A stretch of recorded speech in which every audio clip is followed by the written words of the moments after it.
Our mic's on? Yeah. Thank you so much.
Oh, boy. How y'all feeling tonight? Shall we start? Chad, should we get this going? I'm here for y'all. I say yes. Should we do it? Right, do it. Write lyrics from Tommy, the musical Tommy in chat if you want me to start. Do it. Hell yeah, frown clown. All right. I think we should get it going. No one has written do it yet. As soon as someone writes do it in chat, I'll start. Will anyone write do it in chat? All right, there we go. Let's get this going. All right, now stop saying do it or I won't start. Okay? Yo, what's up, everybody? Welcome to the stream. Tommy, can you hear me? Tommy, can you feel me? I can feel this cocktails, y'all. Oh, yeah, I'm supposed to be a spooky cocktails. CockTails. Woo! With Jeff Van Holden and Ghosts. CockTails. Woo! With Jeff Van Holden and Ghosts. CockTails. Woo! With Jeff Van Holden making cocktails for you, making you laugh, making you blue. Woo! CockTails. Woo! With Jeff Van Holden. What's up? Chat, get it? CockTails. Woo! With Jeff Van Holden, Jeff and Jeff. Oh my God, look at this beautiful evening of cocktails. I am with an evil man. I am with an evil deceiver. Welcome, WCM 4CC4 Holdenators. Ho! My first stream coming to you from 2015 Roundtable Gentlemen. I love it. Welcome, Managed Shrimp as well with the ho, and welcome everybody. Jeff, you have scared me to the very core of me. And so I really do need to know what sort of evil has taken over your presence at this point. Well, it all started with the name. I couldn't think what to do this week. And so I was like, what do I do for a horror themed thing? There were so many things that came to mind, and I was like, okay. And the house on Haunted Ho came to mind, and I was like, haha, we're gonna work backwards from there. So awesome. Yeah, so it's It's flipping it. This is alternate bending reality kind of situation that we have tonight. So also, I will do the obligatory 2, 3, 4. We are the Jumbo Shrimp, here to play a game. Oh! Lipstick Homicide, I'm glad that you're here for your edible to kick in. I will support that, and if you have any questions, you need to ask me about that shit. You just go right on ahead. Also, what the fuck else was I going to say? Also, Ronnie Dykes, I don't really play video games. Thank you so much for gifting Ronnie Dykes a sub. Ronnie Dykes mailed me a signed copy of Taylor Swift's Folklore on CD. There was a bunch of them delivered around for Record Store Day, and he snagged one up in where he's at.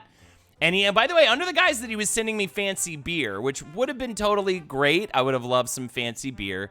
But man, oh man, is this way cooler than that. So thank you again for that. I will put it with my 4 Taylor Swift t-shirts, my Taylor Swift guitar pick from the Reputation tour, and I will put it right next to my pop socket, as well as my lyrics page from the set of SNL when she performed. I'll put it with all of those things. And add it to my collection of Taylor Swift memorabilia. But either way, hold on, I'm playing Resident Evil 4 for the first time, and I wish Kissel had a walkthrough. Oh my god, it's such a fun one, man. Yeah, Anxious Spider-Man, you were actually chatting in my chat, but you were watching Adam's stream because I was hosting him. But I will pass the message along. Adam's a great dude, and he's doing a really cool stream. He's doing like an Adam. I hate to promote someone else's stream while we're streaming, but Adam from Adam Ruins Everything is doing a pretty cool like the truth behind Columbus Day stream or whatever. So, but we're gonna get drunk, which is so much more important. We're drinking to forget. He's teaching to remember. We're drinking to forget. I would not leave my wife for T Swift. I've always said I don't want to have sex with her. I want to be her. Okay, and there's a difference. All right. Okay, here we go. Tonight, the House on Haunted Ho. That's right, a special drink. I'm so curious to see what this tastes like because it involves dark rum. It involves red wine, it involves cherry hearing, and it involves mole bitters. I had to do some workarounds, by the way. So I'm signing off on what Holden came up with, though. So right, I think I found. So instead, I cannot find cherry hearing or any cherry liqueurs in my neighborhood for some reason. So I had to go with this. Also, these are chocolate bitters, not mole bitters. I again could not get a hold of mole bitters, so. But this is a good replacement because mole bitters is a certain type of chocolate bitter, but it has a few extra things. I think it has some cinnamon in there and some stuff like that. Would you say, Jeff? Yeah, this just smells like a delicious like cake or something. If you ever get a chance to get this, I'm going to promote these. Yeah, Bitterman's chocolate. How do you pronounce that? I'd say Quetzalcoatl mole bitters, and yeah, they're very good. So I'm sure it's probably something culturally terrible that I'm doing too, but it's yeah. But this stuff is amazing. But I'm excited to see how you like the chocolate bitters. Well, let's get into it. By the way, all this Photoshop shit, Minute Shrimp, is from Jeff. I send him these little pictures and he perfectly does it. I did feel good about the angle I got on this first one for you though. You fudge the angles a little bit because I have the luxury of actually being able to stare at the screen when I put myself in and get myself as close as possible. And I just send you a thing and can you send me a photo of that? And you did pretty good, and I think that they work okay. Of course, it was before I had a chance to shave. I shaved today, but he has facial hair, so I felt like it worked a little better because I am replacing Vincent Price in these pictures. So here we go. Hang on. Oh, did I not bring? I got everything over here. I didn't get my shot glass. Give me 1 second. Sorry. So bitters are used a lot in cocktails. Anxious Spider-Man. It depends on the bitter, but like the orange bitters give it that orange nice little orange twist. And again, they are bitter and they have alcohol in them, so they do kind of just give a more of a bitter taste in a cocktail, which I feel like you get a lot with cocktails, anyways. So here we go. Step 1 part dark rum. So I am going to get this going right here. Of course, I always forget to switch. We're going to do the I'll do the and it's Gosling's black seal, right? Black rum. You said dark rum, but it's black rum, right? Of course, I grab my shot glass. You know, I'll be honest, I don't know that there's a difference, but but yeah, dark rum, black rum, whatever you like.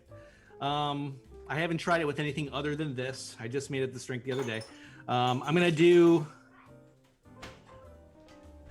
make 2 of these actually. Wait, how many? I forgot. How many shots was it?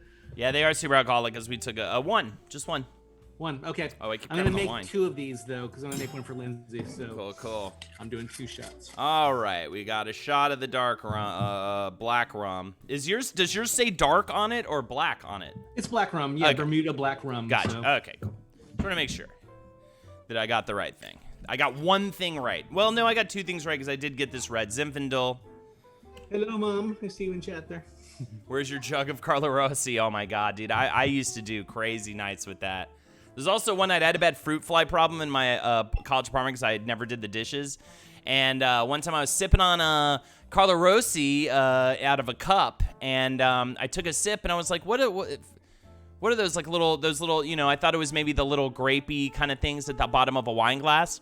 No, it was fruit flies. It was just my cup was completely filled to the brim with fruit flies, which was real cool dude moment. And then I started doing the dishes more often. All right, here we go. 1 part red wine. I actually already did that. For this, we have red Zinfandel, each of us. But you could probably do what? You could probably do a cab. You could probably do, you know. Yeah, I would go something nothing too sweet. Just a little more dry. This I want to promote this wine. This is really good. It's called 1,000 Stories. It's a bourbon barrel aged wine, and it's not like overpowering. You don't like smack in the face the minute you drink it. But it has this really nice little extra zing to it. Nice. And, I like that. And And this stuff is nice. I also like my wine to be dry. So Yeah. that's good stuff. All right. Step 3, 1/2 part cherry hearing. In my case, I'm using Bada Bing cherry juice. That's a little more than a half part, but I love the Bada Bing cherry juice. So I think it'll work. Yeah. I don't care. I'll put it in there. And step 4 is 3 drops of Mole Better. So I'm gonna have to really be on this, okay? So as not to mess this up. But Good thing about Bittermans, they also come with these little eyedropper things. So. oh, nice. But either way, I'm using chocolate bitters for mine, not mole, but you get the point. I think that'll be fine. 3. Ooh, couple extra drops in there accidentally. What are you gonna do? All good. There we go. And then you're just gonna stir with ice and pour. That's a great Photoshop of me, Jeff. And all right, excited for this. Get the glass out. Okay. So curious here. What is this gonna be? You got red wine. I feel like we've just gotten so wild with this stuff. You know what I mean? And the final step: survive the night. Survive the night. So here we go. As a college student, I just dump vodka and Gatorade and call it a poor man's cocktail. Absolutely. 100%. So Anxious Spider-Man said he didn't have a shaker. That's no problem. Just put it like in a mixing cup or something. Just you don't need to shake this one either. This one's a stir. You don't want to shake this one. All right. Anyway, I'm gonna deliver this to Lindsay, and I'll be right back. Yours looks so different from mine. It's probably the cherry juice. And cheers. That's a dessert in a glass. Cheers. Look how different mine looks. Yours just has a little bit more of a blood red going on. Mine's like, well, I guess mine looks more like real blood. That's a delicious drink. I'm gonna try to get less chocolate bitters in the next time because it is maybe overpowering a little bit, but that's not necessarily a bad thing. It tastes like a fucking brownie. Yeah, you just want it enough to kind of activate it a little bit. Yeah, so I'm gonna try to go like maybe even just a couple of droplets. I ended up, I think about 6 fell in because it was like 1, waited forever, 2, 3, 4, 5, 6. I was like, what the fuck?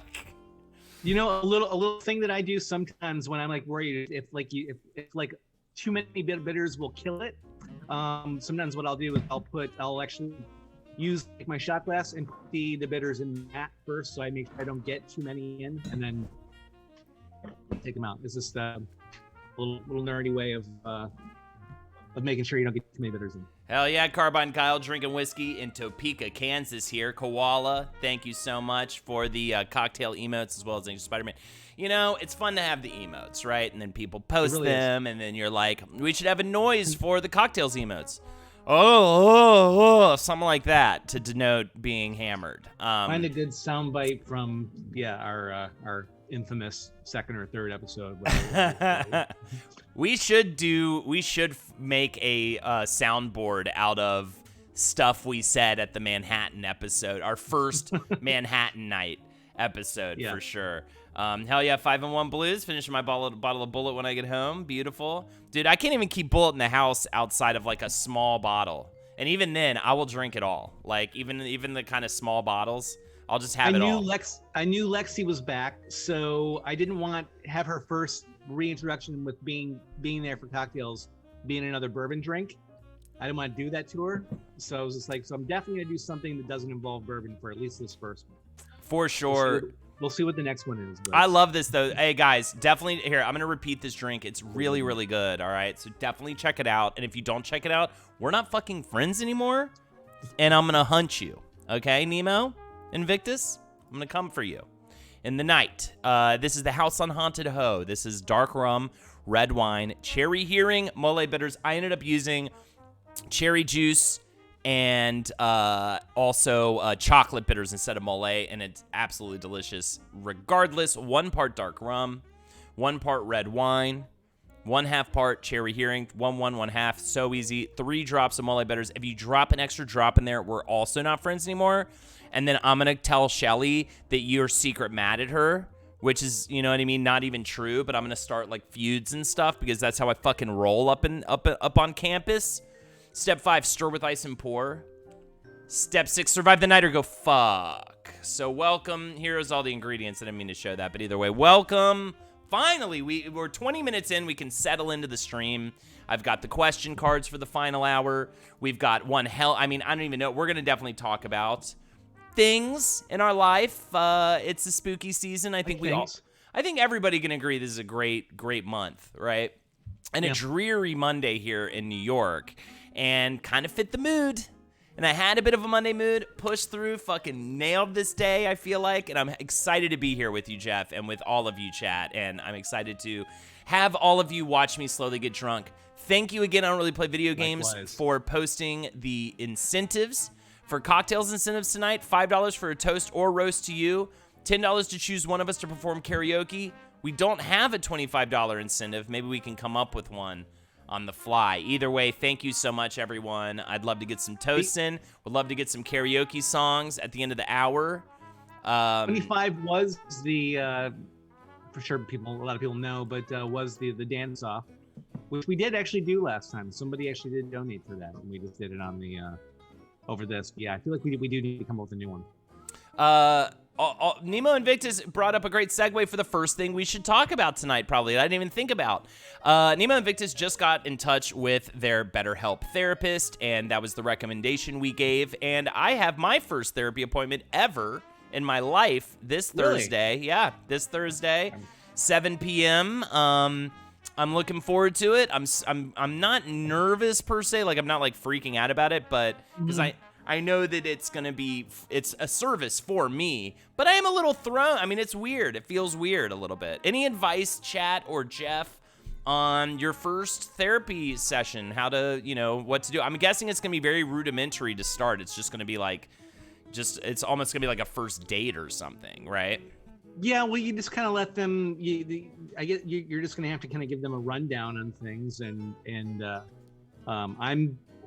I've been with now the one I'm currently with now since the beginning of this year, just before all lockdown happened, and we're just doing them Zoom, I'm assuming. Oh, did you say that? Is that why I assume that's what you're doing it over? No, I have to go to his place, and I have to he doesn't take payments, he takes dick suckings. So what I have to do is blow him off, and then I'm gonna sit in a chair and cry about my mom. One. Yeah. So So yeah, we're gonna do that. It's very interesting. It's called Best Help, so it's a little different from BetterHelp, but it is a bit fascinating. It was my last one also took dick sucking, but it was, it was. But the thing, I can't say it too loud because I got kids. It's over good there, because that's fine. They can hear it. But it was actually a woman, so I had she would bring somebody in, some homeless guy in or whatever, right? Yeah, awesome, so Bill House. random. I'm glad you've also started it, but it's good because it puts you in like a vulnerable state a little bit. You know what I mean? Kind of takes you out of your comfort zone, and then it's like, tell me about your whole fucking family, and you're like so ready to go after doing that and taking an L for the team.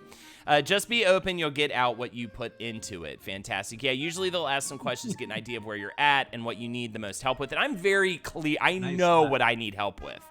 And so, I had a fresh version of that I'm not going to go into recently that I was kind of happy that it happened so that I can be like, okay, good. This happened more recently than it had in a while, like me getting really fucking pissed off and, like how I handle that and how I handle when I like kind of see red and like maybe speak a little out of turn or just get very pissed off and then the ramifications and then I obsess about the situation and I can't get, you know what I mean? So I think I'm very, very clear. Oh, yo, what's up? Managed Strip, thank you for the 5. Holding Therapy Fund. We got a toast for you coming, buddy. Let me make this big. I also want to add my sound effects back, okay? What else? I think I'm just hoeing myself, absolutely. I would say also just the cool thing about it is because you go in and you think and you have like specific things about yourself that you want to work on. Yes. Or they might even be vague or whatever, but you get that. But then you start to when you start breaking it down and like figuring out like how it affects other aspects of your life and just like really, really getting the kind of laying bare and you start to see patterns or anything. It's really kind of fascinating. I feel like it's been just so monumentally helpful to me this year doing that. Oh yeah, for sure. And that and all the drinking. Yeah, and all the drinking that is also involved. Yeah. Holding you think you know what your problems are, but a therapist can emotionally scalp you once they get to know you. I miss it. Yeah, so that's kind of the idea. I'm going to add my sound effects back to my alerts, so just don't be too alone. Oh, maybe it won't force you to listen to it when I add it. Oh, that's kind of cool. And subscriptions really quick. I'm pulling back the curtain for y'all. I mean, I think that's kind of exciting a little bit though, right? All right, here we go. All right, yeah, I know that's what it sounds like. Okay. Said just be open about just be open. You'll get out what you put into it is the title of Holding Sex Tape. So. Absolutely. Yeah. And exactly but I know I feel you on the anger thing. It's just the worst. You just like, even when you're justified, I just want to have a better handle on it and a better handle on conflict resolution and actually just like exercises I can do to better approach that. I feel fucking shit about conflict. Like I either go too much or I go too little. Like especially, and even like physically when the guy punched the guy with the cane punched me in the face and I cowered at his feet, and which would open me up to receive more violence from a man with a cane. I could have just taken 3 steps away from him. That was coming out of the subway one day. This was years ago. I got punched in the face by a fucking dude with a cane or whatever. I've talked about it, but you know what I mean? It's like I could have just taken 3 steps away from him. He couldn't have caught up with me. He's had a cane. Instead, he went, right in my head. I felt it. I just went to the ground and went balled up because that's what I did when I got shot at Blockbuster, which is its own fucking thing. But at Blockbuster, man, since the guy had a gun, what am I going to do? It's like if I tried to move or something, he might have shot me. So I got in the ball, tried to make myself as small as possible. You know what I mean? But when the fucking dude with the cane punched me like twice, and it just came out of nowhere, it's like, what's that a react? That's why also Cobra Kai has convinced me I need a dojo. What was he doing with the cane while he was punching? He wasn't hitting me with the cane. He felt that it was rush hour, so it was like literally, when it's like, as Dave Matthews would put it, oh, the ants are marching or whatever, you know what I mean? It's like all the little ants coming out of the subway and we're all just right up on each other, you know what I mean? Yeah. And we were going up the stairs and he felt I was being like pushy, I guess, to him when I was literally just like moving with the whole group of people, you know what I mean? Like I wasn't, I was listening to music. I wasn't even like, and he just turned around and just right when I came out, he just went, punched me twice in the face. Had a bit of a bloody nose. 69 people watching, by the way. Shout outs to that number. 420. Let's get to 420 so we can celebrate that number. But it was it was an eye opener for me. I was like, I am such a fucking P word. It's R worded, and I need to figure it out because it's as soon as I am in these conflict situations, my react. I mean, it's like MMA. The guy just gets into a ball. You can't win. You're not gonna. You know what I mean? Either fight or flight. Don't just fall to the ground. I think that's what's wrong with this this country, this generation. Okay, because I am technically millennial. I think it's like we don't fight, we don't flight, we just fall, we just give up. You know what I mean? It's insanity. It's like a squirrel would have gotten out of that situation better than me. You know what I mean? I'm Gen X. What we do is we do the same thing, but then we talk about like if it happens to somebody else, you talk about like all the things you would have done to that guy. Oh yeah. Oh, yeah. I do so much of that. Like, in my head, God, I mean, yeah. That'd been me. Yeah. This is a new thing I'm starting to learn that I need to stop doing is I apologize too quickly. And then afterwards I regret it because I'm like, I shouldn't have fucking apologized. They were fucking wrong. I was fucking right. Yeah. But I just apologize because I want to be like, look, I just want to resolve this as fast as possible. I'm sorry I got upset. You know what I mean? But it's like, why? They were fucking wrong. And now they feel justified because I apologized. And then I get pissed off even more so because A, I apologized too quickly, and B, they didn't apologize back. So now I'm even more mad and obsessing and thinking about what I really should have said. You know what I mean? It's maddening, Jeff. So I got some things to talk about on Thursday. At least I don't have nothing. And I was talking to a therapist friend she was like, it's so much better when you at least have a basic approach of like what you need to work on. Because so many people come in and are just like, my wife's making me do it. I don't know. You know what I mean? Or they're just like, I don't know. Like, well, you got to know. Like, oh. You know what I mean? They're like fucking Robert De Niro or some shit. Martial arts is really fun. I would actually like to try some martial arts. Judo was awesome for me in high school and great for just immediately and strategically getting someone onto the ground. I need to learn how to do that. You are getting a sneak peek of my Zoom call with this therapist dude. Wayward Weasel ways back there said, honestly, I rarely make tangible progress on myself with my therapist. We just talk and I can get her opinion on the situations I'm in and just get some empathy. It's nice to have someone listen and back me up because sometimes the feelings are made to seem somehow wrong. My feelings are made to seem somehow wrong. Yeah. But you might be, hopefully you're getting actually something, you might be learning new ways to deal with things. It may be subtle, but I don't know. Right. I think that's good though. But yeah, it does sometimes just feel good even just to talk to somebody about something. But what's up, Putos? Yeah, there's so many different ways of being beneficial, being in therapy, I think. So many. You guys really are making me want to do some. I took a few years of Muay Thai. Really helps with the confidence. I don't feel helpless if shit hits the fan. That's what I need. I need like literally just a handful of sessions so that when things happen chaotically around me, I don't freak out. Like if someone starts to get into a fight near me, like it makes me deeply uncomfortable. And I think it's because I don't have the tools. If that fight moves towards me somehow, I don't have the tools to handle it, and I'm just totally gives me like panic. You know what I mean? Yeah. So I used to take Taekwondo for a lot of years, for a couple of years back. It's been a couple of years since I've done it, but yeah, it is really good. It's something I wouldn't mind getting back to at some point. It's a good exercise too. I don't really play video games. Feeling these vibes. I obsess about stuff for hours after it happens. I keep thinking about what I did and all the different things I should have done. Days. I think about it for days.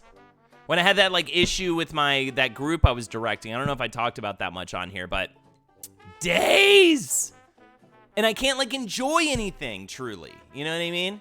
I can't just like enjoy stuff. So, anyways, yeah, it's the worst. I legit almost got T-boned in my car today, and I was in the right. Dude blew a stop sign, and I swerved him. I wasn't scared or shocked until like 5 minutes later. I couldn't help but go, "Why did I stomp on the brakes and let him fix my car?" You know what I mean? Because you could have permanently injured yourself. I feel like now when I exercise with Ring Fit, because I was T-boned that one time, I have weird poppings in my my arm right here and in my leg on my left side, and I know it's from that accident. Like, I know I'm going to have weird issues from that accident, and it's just going to keep getting weirder and weirder. Accidents, gunplay, fucking getting punched out of, sucker punched.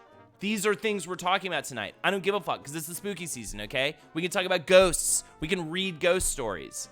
If you want us to read a ghost story of yours, send it to us, and a donation of $6.66, and we'll read your ghost story. But we also will do a toast right now, and that toast is going out to, who was it again? It was like the Shrimp Man. I believe it was Shrimp Toy, my little toy boy. Man, it's Shrimp. Holden Therapy Fund. Thank you so much. Don't worry, it only costs hundreds of dollars a month. So here we go. Cheers to Man, it's Shrimp. I think you're new. Are you new? Holden Haters Ho. Absolutely. Well, either way, thank you for your support. I believe you are a fucking Roundtable fan, which means you're true blue. And that's a beautiful thing. Absolutely love it. Very excited for you to be here and very excited to give you this toast. This is the toast with the most. And I never fucking boast unless I'm talking about how big my dick is or how strong my abs are. Because I do, or actually legs. I'm more of a leg person. So here's to me, honestly, for having all that going for me. With a little bit of a side note to Man at Shrimp, it's also kind of for you. So here you go. Cheers. Cheers. Mm. Jeff, please, a toast. First off, thanks Soak, who says likes my beard. Appreciate you. Man at Shrimp. I must admit, we haven't really been formally introduced, but I think if you're like me, you remember a certain occasion. This is back in the 1970s. Actually, there was a house. It was in Michigan. Actually, it was deep in Lansing, Michigan.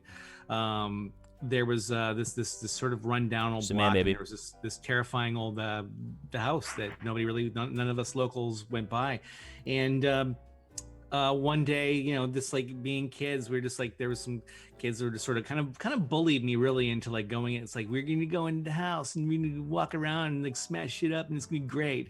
And I was like, I don't really know, guys. And they were like, do you want to get wedged again? And it's no. So we'll do this. It's fine. So I went in there, and we go in. It was honestly the most terrifying place I'd ever been in. There was just everything was obviously run down and everything, but there seemed to be actually fresh blood and entrails kind of just randomly scattered around the place. Lord. I was unable to get out through just a series of all kinds of this crazy it seemed like coincidences, somebody gets too close to the window and the window comes down, slams, cuts the kid's finger off, and then the pain falls out of it, slicing their head in half. This is all happening. I'm in there just losing my shit, and there's everybody's assuming that I was going to be the first to die naturally. I didn't. Somehow I made it towards the end, and I'm in this there's chaos all around me, things flying around of their own accord. I'm desperately trying to get out of this top this window in the attic. I'm trying to get out, and then suddenly somebody grabs my arm. I turn around and I see this fellow here saying it's gonna be all right. It's gonna be all right. We're gonna work this out. We're gonna get through together, and proceeds to go into the most spectacular martial arts routine. We're talking about that tonight too. I've ever seen, seemingly kicking things out of the air. There's weird ice picks and things flying at me. Does this whole thing. Manages to grab this sheet. Pulls the sheet down. It was the developer. It was the big developer who was trying to scare people off the property. Oh my God. And it was him the whole time. And he'd murdered all these people. Wow. So usually he says, I would have gotten away with it. The name of the person we're doing this for again? Man at Shrimp. They would have got Shrimp. Sorry, I forgot your name, but it was in the whirlwind of this. It's hard to keep up. Man Shrimp, this developer comes towards me, does this spin kick, spins 2 times in the air, which is more than I would think you would even need. Kicks the guy, paralyzes him from the chest down for the rest of his life. We get out of there. He says, one day I'm going to see you again. It's not going to be in real life. It's going to be over some kind of virtual thing. I said, I didn't know what it means. I don't know what that means. It's the 1970s. He says, you'll know. And then with a little wink, he threw down his portable hole, jumped into it. Haven't seen him again until tonight. Portable hole is bizarre. There you go, man. There you go.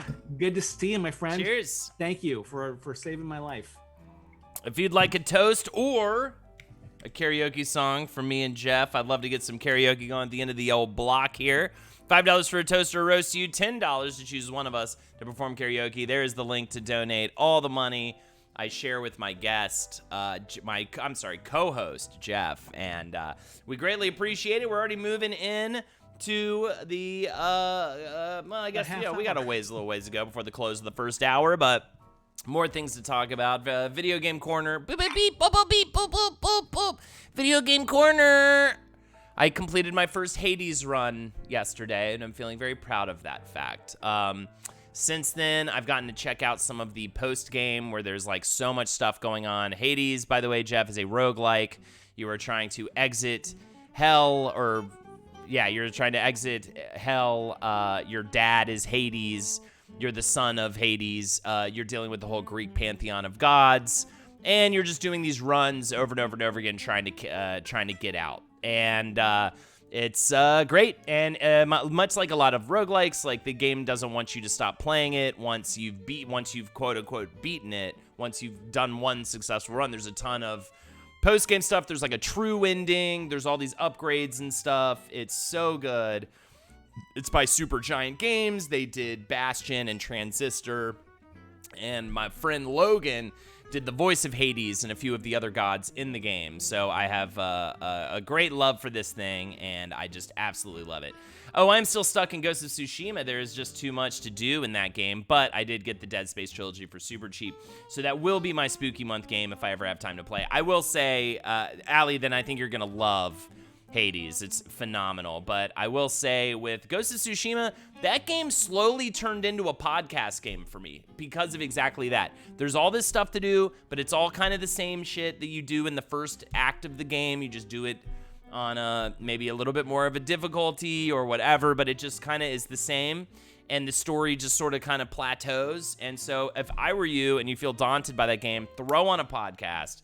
Just do all that side shit, turn off your brain, and that's all it is. Yeah, I play it on Sundays while watching Gloss. That's awesome. Great Gloss stream last night with Jackie, Carolina, and Lexi. Fantastic stuff. I'm so glad they're doing that, and I'm just so glad they went back to it. Hell yeah, Wrangler. The early hours of that game is super fun because, like, I was talking to Jake, and on his third run, he got farther in the game than it took me like 10 hours to get to where he got in the game on his third run before dying. So it's really exciting in the beginning because you really get to enjoy a lot of interesting new enemies and mechanics and things, and just while you're learning, like, oh, what's the best way to go about getting a good stack, getting the upgrades that I want for any given weapon. And you get to play there are 6 different weapons in that game, and you get to play.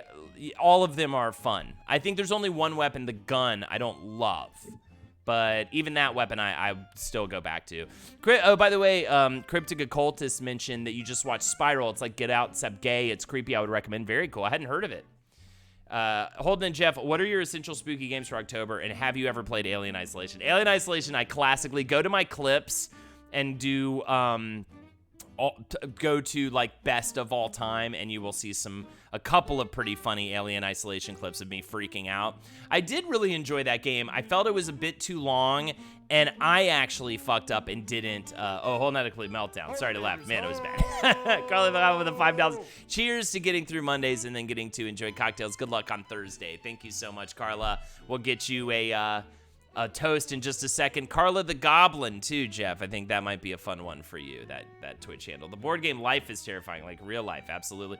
Hold, have you ever played Unreal Tournament? Not really, but going back to spooky games, I will say I did like Alien Isolation. I just wish it was like 10 hours shorter. It kind of outwears its welcome, but I did think it was pretty fantastic for a horror game. I think for me, I really love the Resident Evil series, so I would probably say Resident Evil 2, honestly, the remakes, too, at this point. Resident Evil 2 Remake. Resident Evil 3 Remake, even though it's way too short. But maybe I'll play it again because it was way too short.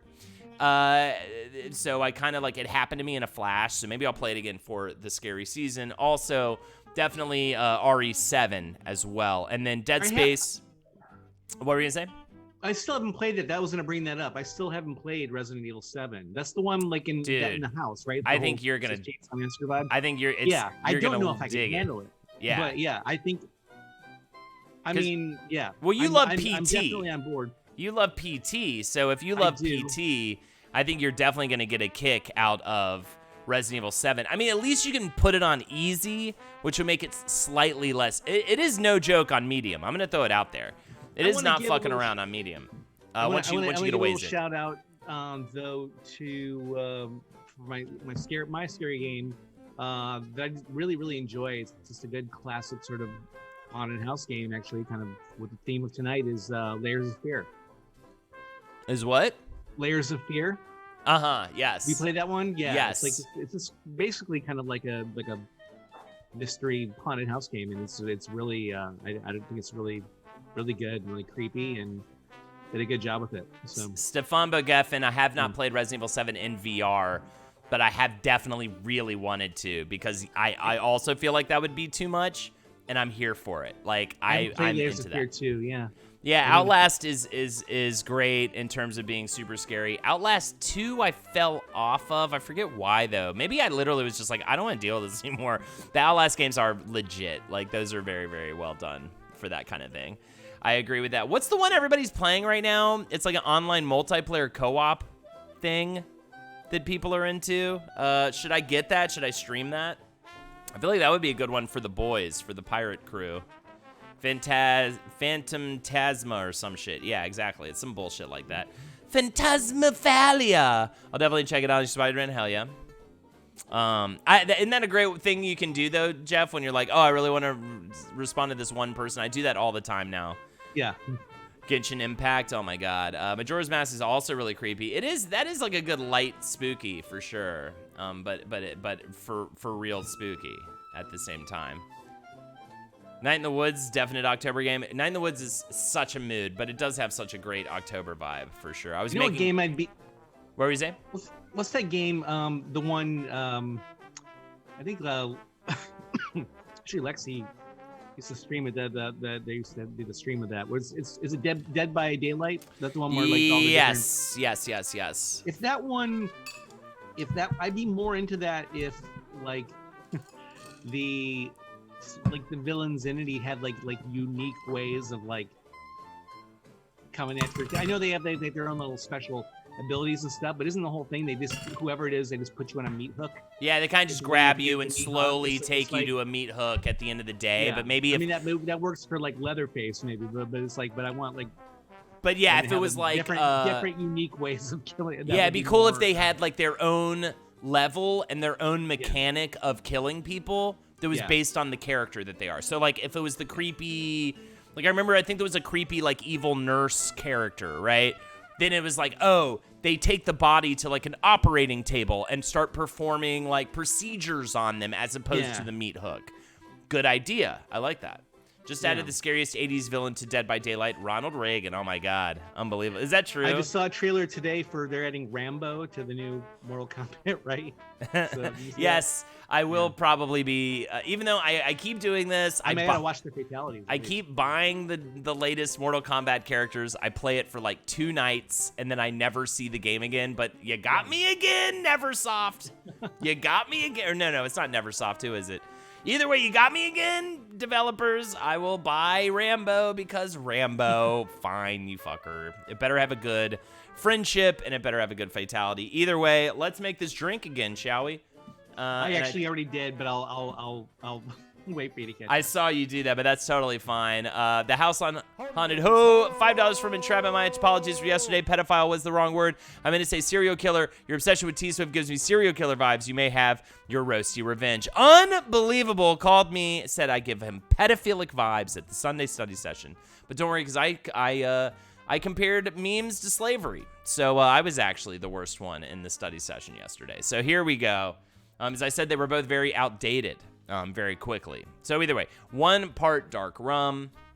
Here we go. We've got all the fixins. I'm actually making 2 rounds right now. 1 for myself and 1 for Lexi, nice. Who asked for the second round to be. I gotta try your version now, the one with the instead of the cherry herring with the bada bing. And do you have some bada bings laying around? I do actually. So I'm not gonna do it right now because we're actually kind of we're almost out of them. So I feel like save you're- that for our old fashions. I feel like you're better off with what you got working on. Anyways, it's a little darker than yours, and I think I kind of like just the look of Maybe yours. a little bit less. Yeah. Yeah, I'm gonna definitely go a little less. Well, I'm just gonna do, yeah, maybe I'll just do a little bit less of a, instead of a full shot, because I'm making a double. Kind of do the same amount I did last time, but for a double. This is what we'll do. Oh, 1 part dark rum, and then you saw me do this just now. 1 part red wine. And then we've got 1/2 part cherry hearing. Again, I'm making a double for my wife, who has not yet left me for the week. Isn't that interesting how that happens? How she decides not to leave me sometimes, which is nice. Which is a bit of a thrill in a tiny little pill. All right, then. So now I would do 6 droplets, huh? 3 drops Mole Bitters. 1, 2, 3, 4. Actually, I'm going to leave it at that. It was 4. Crazy noises coming from the cartoons in the other room. And then we've got stir with ice and pour. Get it. All right. Let me get another cup before I pour this B word out. I'll be right back. And in the meantime, let's have a chat. What do you say? Let me back up a little bit and see if there's anything. All right, I'm back. Oh, okay. We don't have to do that then. No, it's good. No, I was just there was a weird. Bluey made a weird noise, and I was like, "What was that?" So. Lindsay was worried the TV was too loud, and I was like, "No, it's fine. It's just like I just heard a kid on the cartoon go." Isn't? Wait, Bluey's supposed to be good, right? It's really good, actually. It's really. It makes you feel, as a parent, it makes you feel horribly inadequate, though, because the parents are like the best, most attentive, fun, awesome parents in the entire world in it, and yeah, you're just like, my God, I'm failing. I don't do this. I'll sit there and like drop everything all the time and create some amazing game with my kids. I might be asleep on the couch or something. Yeah, I gotta play with your sister. I'll be right back. Yeah, I'm just gonna give this to Lexi. They're not gonna be able to have any dances tonight, I don't think, because we don't have any karaoke going on. But that's all right. I might have them come dance anyway. You won't believe what I've just seen.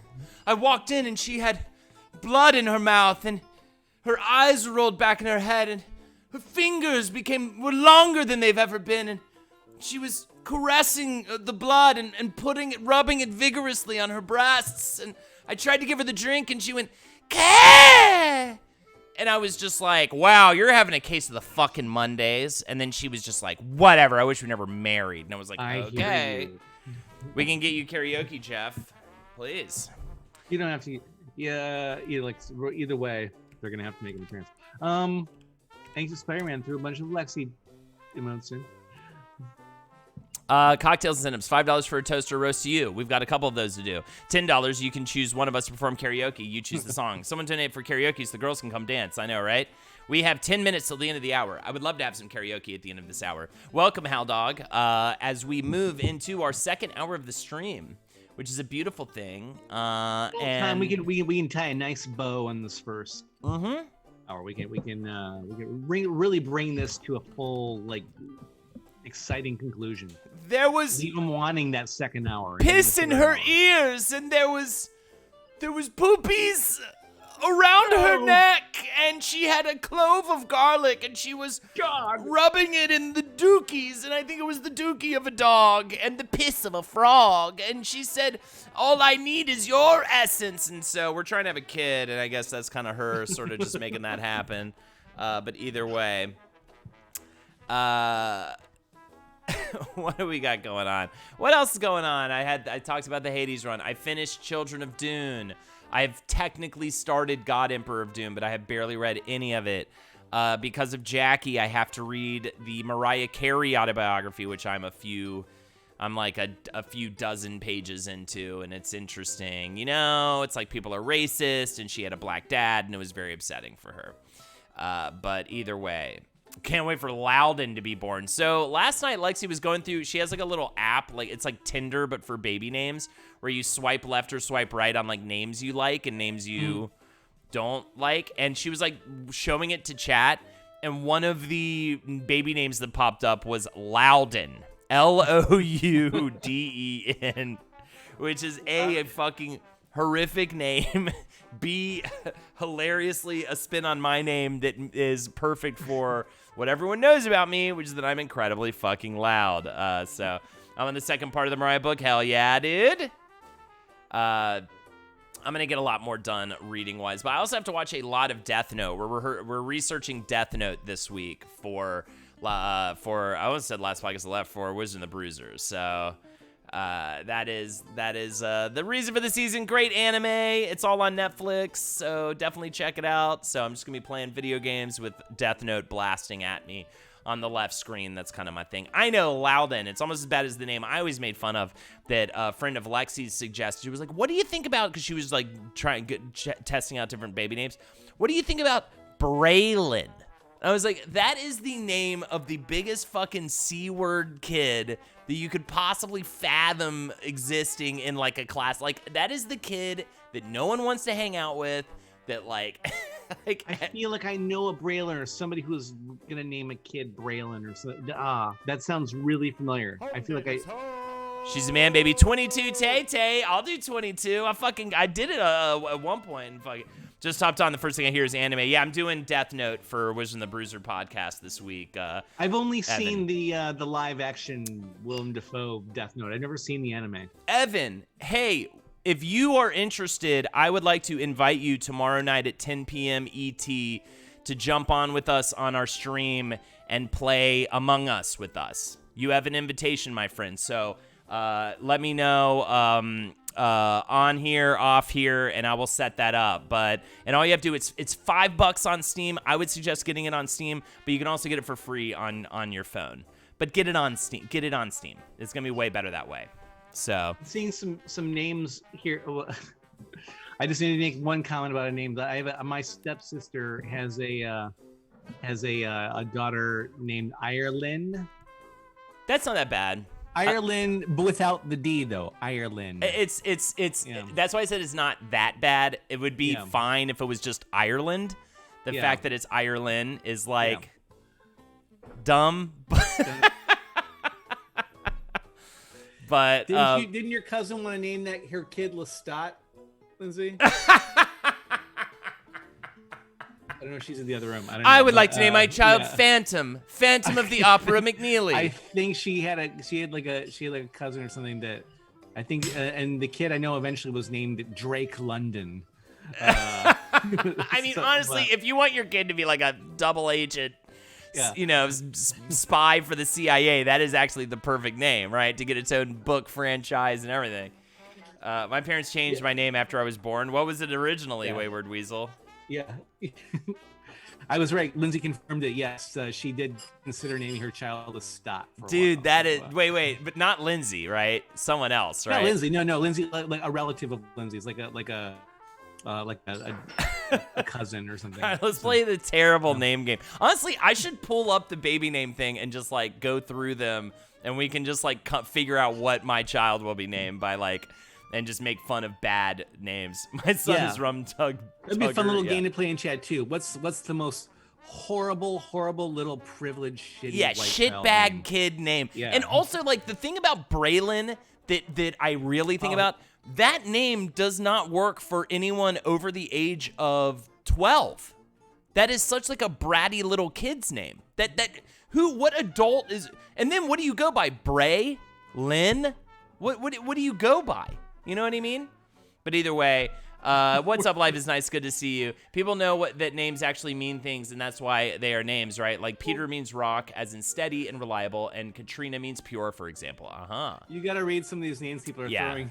Darnold is terrible. Honestly, Donald at this point is a fucking terrible name. Who's gonna name their kid Donald? Due to association. It's like naming your kid Hitler. Actually, I don't believe that. I think Hitler's way worse than Donald Trump, but but still, it's not a good look. Either way, Tegan. Give him a second term. Tegan and Sarah makes Tegan okay for me, unfortunately, because I like that. Tegan. It is Tegan. Yeah. I get it. If I didn't enjoy the band Tegan and Sarah, I would completely agree. But for some reason, that normalized the name for me. Montelroy is so funny. That name comes with a monocle. That is perfect. Colby. I kind of like Cole. See, you guys are giving me ones I kind of like a little bit. McKenna McCauley. Oh, ew. Oh, that's Lindsay. actually, yeah, we do.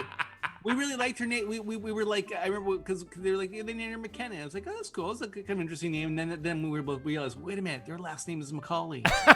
They named her McKenna McCauley. They should have named Brainerd, him I think Colkin. that's Colkin McCauley would have been great. Brainerd is Tim and Eric. great. I think that's a Tim and Eric reference. Bryce is unfortunate. Malton is definitely well, I just think of Leonard Malton, right?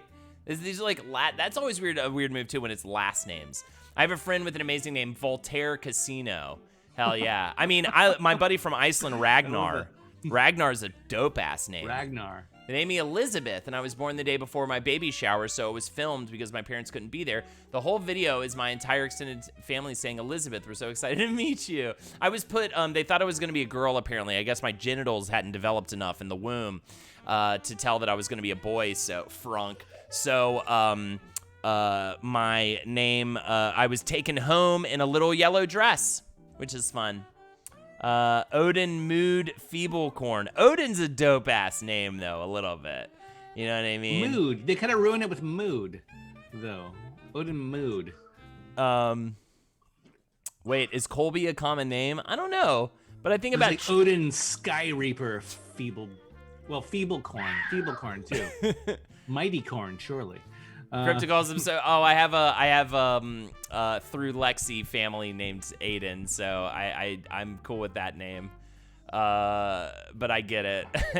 Air Rekka. Oh, well, whenever you take a normal name and spell it fucking dumb and weird, everyone gets annoyed. Like even Jeff, Jackie's Jeff is like, could I not have just been Jeff Jeff? He's Jeff Geof, which is yeah. Chad is unfortunate. Loudon is, of course, terrible. How we got here in the first place. Winfield. Winfield sounds like a dude who wears like those pilot goggles, who always shows up when you need him. You know what I mean? I kind of like Winfield. Oh, thank God, it's Winfield. Can you give us a lift? The car broke down. We've got to get to the haunted mansion and in less than 30 minutes or the vampires win. You know what I mean? Yeah, Ragnar is fucking dope as hell. You better be, though. If you're Ragnar, you better look like that dude from Game of Thrones. You better like who was the wildling with the red hair? You better be like 7 feet tall and just like crazy and just carry an axe with you. Otherwise, get the fuck out, Ragnar. What is this image or post that MD Leo just sent me? Okay, cool. I'm gonna post this in just a second. Jackson with 2 X's is so annoying. Amazing. It sounds like with 2 X's almost makes it kind of porny, doesn't it? Like my parents seriously considered naming me Helen Ellen. Ew, that's fucking horrific. Gage is a cool name. My dad's joke name for me was gonna be Paul, so Paul Sprawl. So, Paul Sprawl.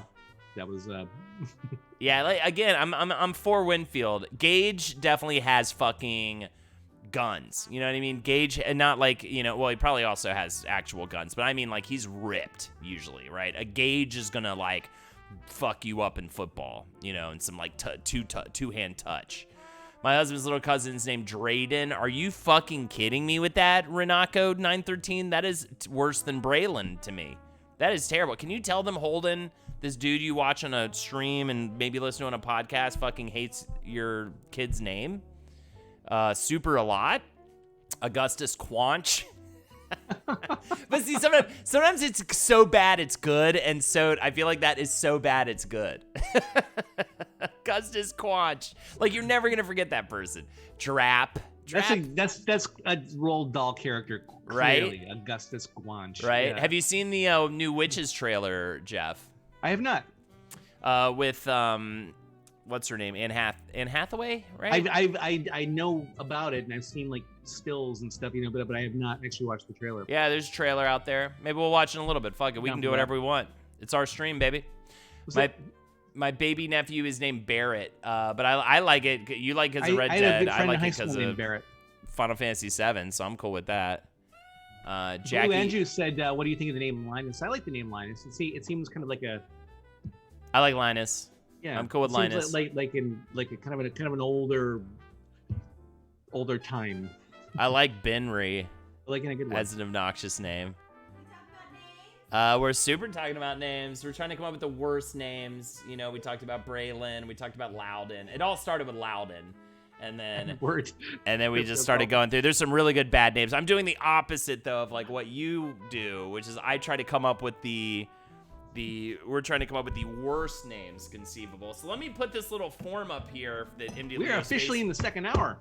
Look at this. Oh, yeah. I also should probably, like, do the toasts and stuff. But real quick, I love this image, so I'm going to put this up here. It's just pick anything from column A and column B. So you'll have to see it when I pop up. But this is so good. So here we go. A and B. So Malin, Brinlin is terrible. Kyler. Oh, Kyler is so bad. That's a terrible. No, these are all like Talon is so bad. Cambry isn't bad. Cambry is bad. Cambry is bad. Frown clown. He's giving the laugh J-Bree. emojis. This is so funny. Kindler. Kindler. I love this. Kindler, stop. I need this. You know what I mean? Kindler, stop pissing on the oranges. You know what I mean? Yeah. Ugh, these are Kindler, all... sit down. We're in a restaurant. I'm trying to think. Brinlin with R-Y. Also, it's lovely to see you, Lexi. I didn't... Ugh. Say. Camden, they're all... George with a J. Ugh. Lexi, I don't know if you heard. I deliberately picked a drink without bourbon or any kind of whiskey in it tonight, since it's your first night back for cocktails. She had a little... So. She had a little bit of it. What do you think of it? I haven't tried it yet. Unbelievable. Kinbree is really annoying. So anyways. It's good. I like that. All right, I'm going to get rid of this. We're not talking about baby names anymore. Oh, it's fun. We'll figure it out, though. I said on chat. We should just do it on chat. We'll put up your little app on the screen. Okay. And we'll just nail it down with chat. And they'll be a part of our baby name choosing. And then we won't have a baby. And then things will get really sad. And then I'll just get really sad about it. Yeah. And then we'll do, like, weird stuff. Like, she'll have a little doll she'll hold and, like, call it the name or whatever. And it'll get sad. I was asked, by the way, as a Jeff, how do I feel about the spelling Geoff?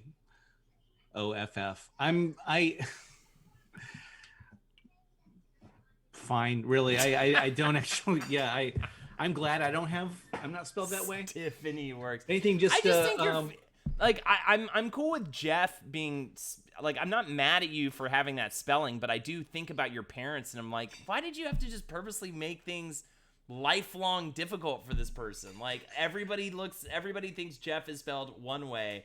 Why? You know what I mean? And now with Joffrey, yeah. It's just one of those things where I think about it, I'm like, I get that you're going for like a uniqueness while also going with like a common thing, but then it just, the rest of their life, like, well, all I can think, and this is what parents don't do enough of, Lex, they don't think about what the kid has to go through. They just think about whatever they want to do to look cool or whatever. Like, you know what I mean? I think my choices for names are great. I'm not saying, I'm kidding when I screamed. I want to thank my mother who might still be in chat here for naming me Jeffrey. But my quick anecdote about that is once my friend Caroline had gone to saw Mr. Show live. Mr. Show, if anybody doesn't know, that's David Cross and Bob Odenkirk and like these other really, really funny people, like Jay Johnson and Sarah Silverman was on a couple episodes and stuff. Yeah, it was this amazing, really like good sketch comedy show. You can actually see on HBO. It's worth checking out if you haven't seen it. But they did like a live show, and she went to one of them and like got like and like wait around afterwards and got like some autographs, and she got some like for me too. When she went to David Cross and she said, "Could you sign this for my friend Jeff?" He said Jeff, and he said, now bear in mind this was like a a couple years before, he probably I don't know if he'd say the same thing now, but he said Jeff, he said is it spelled the retarded way?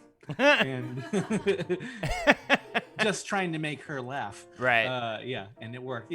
But Unbelievable. By that he meant the GEO. Well, we are not allowed to say that word anymore, but I appreciate it in the context. I should have just alluded to that, but oh no, I think it's great, Jeff. Don't ever not. Honestly, I was even thinking about this earlier today. I was like, like when a grandparent unknowingly says something insanely problematic in the context of these times.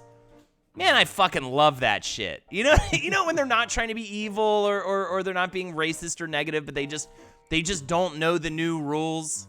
Like, I'm always gonna love that. And so it's so difficult to offend me in that way. Some of the words that came out of my grandparents' mouth. I mean, as a young child, and I'm like, wow. It's great. So, it's so funny. My grandma said all Irish women are lesbians, which I love, and it's true.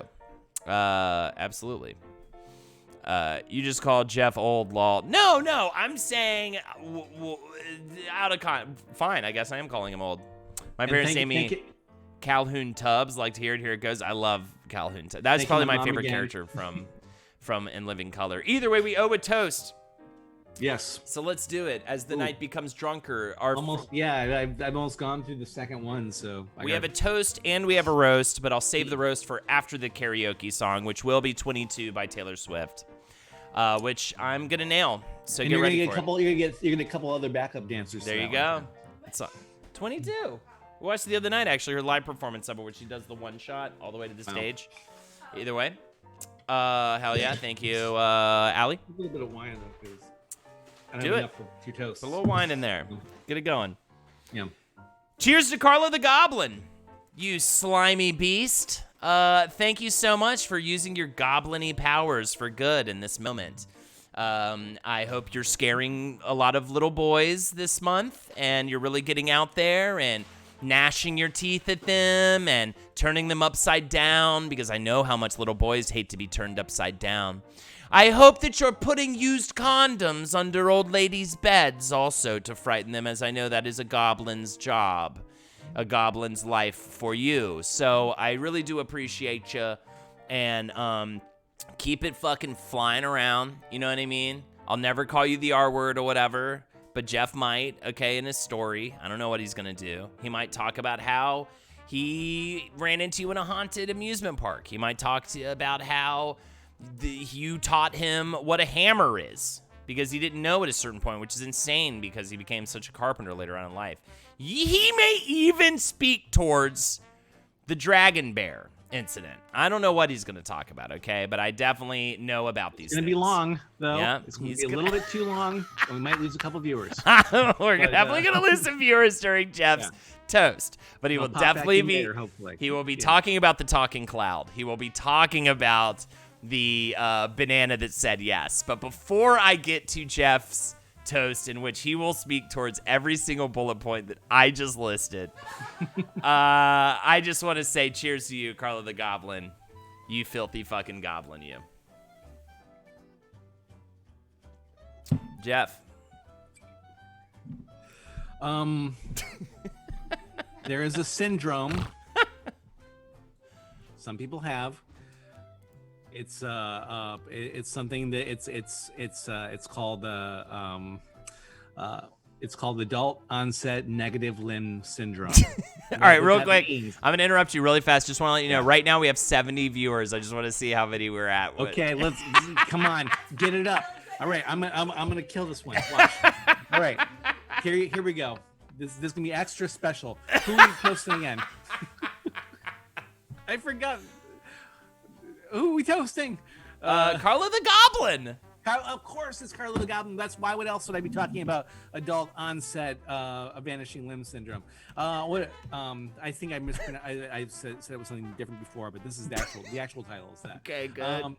And what it is it's when basically you reach a certain point of maturity and something happens with you like biochemically that you're able to actually remove parts of your body and put them back on again, like the Fireys from the movie Labyrinth.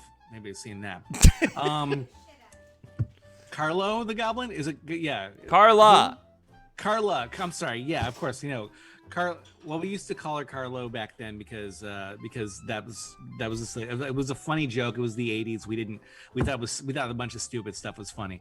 But anyway, so yeah, Carlo Goblin developed this much earlier than a lot of other people, and so was able to kind of like walk around and just be like let me lend you a hand. And again, it was the '80s, and you do things. And I was lucky enough to be part of this little clique that would get to follow Carla around and be able to take part in this and just like watch the people's terrified reactions as like a limb is removed and then and thrown around sometimes, and just use this, terrify people. It's all in good fun. But what I didn't know is that there was a couple people like in this little group that were taking this a little extra seriously and who were trying to make sure that they themselves would find a way to be able to do this. So what they were doing is they're very, very slowly cutting away at different parts of themselves, sewing them back on, cutting away, sewing, the cutting, the sewing, the blood,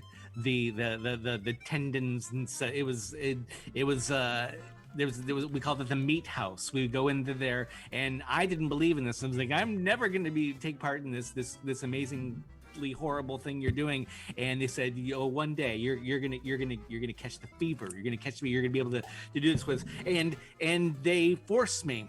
One day they bound me to the wall. They bound me with bungee cord, and they said, we're gonna begin with your nose, and we're gonna go from there, and then we're going to work our way down slowly to the nipples, and then we're gonna go to the belly, and then we're going to cut your genitals, and then and slowly we will turn you into one of these adult onset vanishing limb syndrome people, man-made by our wicked science.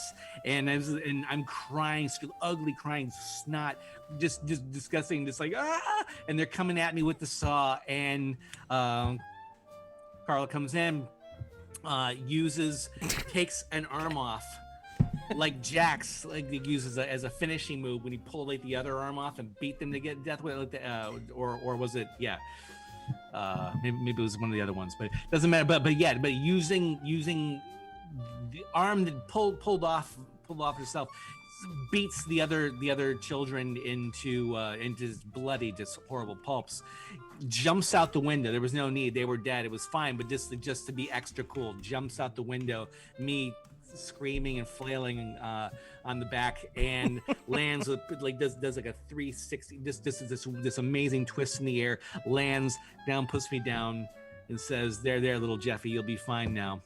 And then haven't seen them again till tonight. So again, I'm having a surreal reunion for me tonight. It saved my life. So yeah, there we go. How many did we lose? Jeff, we just had 72. We are back at 70. They went away because I'd finished yeah. Cheers.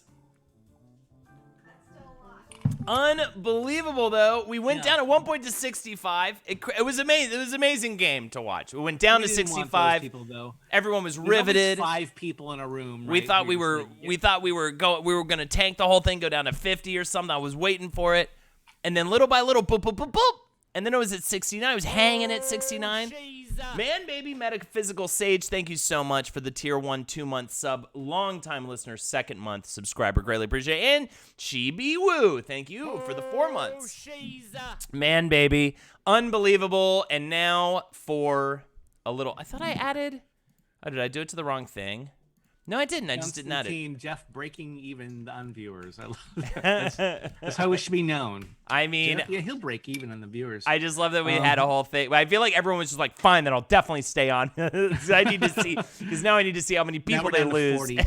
No, we're up to, yeah. Yeah, shot yourself in the foot, chat. Definitely stayed. Everyone stayed. Now you're obliged to stay on. Just to see. Well, now everyone's going to leave because I'm going to do Taylor Swift karaoke. So let's do it.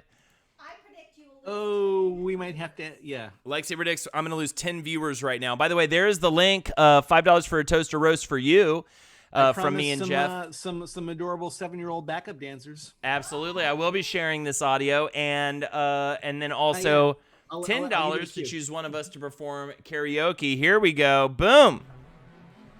I'm going to mute myself. Go for it. Like, you'll have to watch over in the bottom left here, okay? Because I got to see this karaoke. All right, let's get this.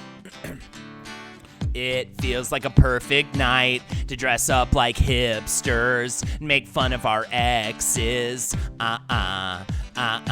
It feels like a perfect night to break at breakfast at midnight, fall in love with strangers. Yeah, we're happy, free, confused, and lonely at the same time. It's miserable and magical, oh yeah. Tonight's the night when we forget about the deadlines. It's time. Uh-oh. I don't know about you, but I'm feeling 22. Everything will be alright if you keep me next to you. You don't know about me, but I'll bet you want to. Everything will be alright if we just keep dancing like we're 22. 22. It seems like one of those nights. This place too crowded. Too many cool kids. It seems like one of those nights. We ditch the whole scene and end up dreaming instead of sleeping. Yeah, we're happy, free, confused, and lonely in the best way. It's miserable and magical, oh yeah. Tonight's the night when we forget about the heartbreaks.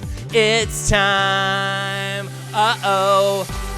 I don't know about you, but I'm feeling 22. Everything will be alright if you keep me next to you. You don't know about me, but I'll bet you want to. Everything will be alright if we just keep that dancing like we're 22. 22. 22. 22. It feels like one of those nights we ditch the whole scene. It feels like one of those nights we won't be sleeping. It feels like one of those nights you look like bad news. I gotta have you. I gotta have you. I gotta have you, chat. I can't walk away from it. We lost 3 viewers. Yeah, hey, know about you, but I'm feeling 22. Everything will be alright if you keep me next to you. You don't know about me, but I'll bet you want to. Everything will be alright if we just keep dancing like we're 22. 22.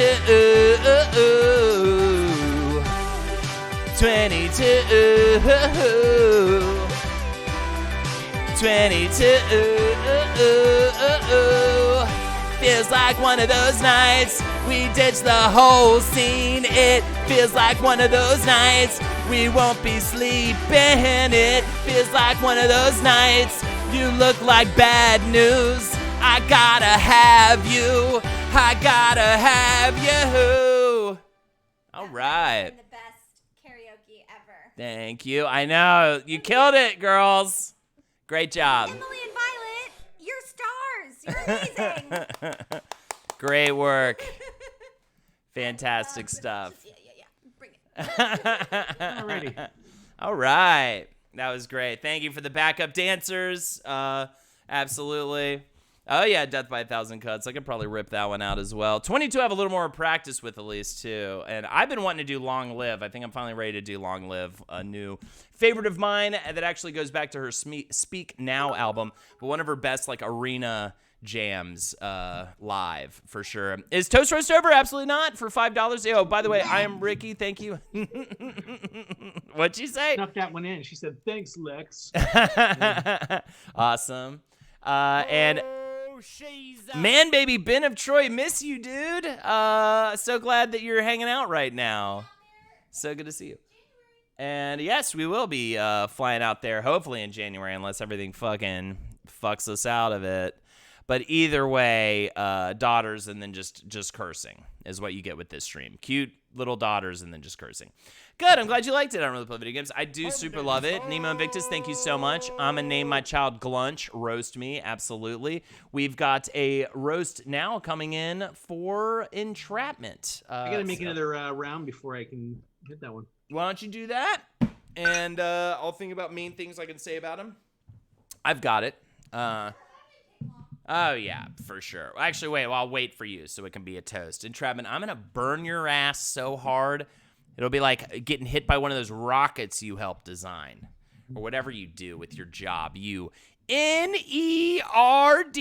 Okay? I'm not a pedophilic because I like Taylor Swift.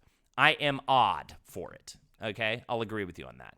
But I want to be her. I want to wear her skin. I hope she never sees this because I would actually like to have a reasonably normal interaction with her someday where I don't creep her out. But so ignore the skin Let's get part. her on the stream next time. Yeah. Ugh, if I met her, and I've been in a room with her, by the way. I've been inches from her at the SNL after party. Okay. You could smell her hair where you were standing. You told me.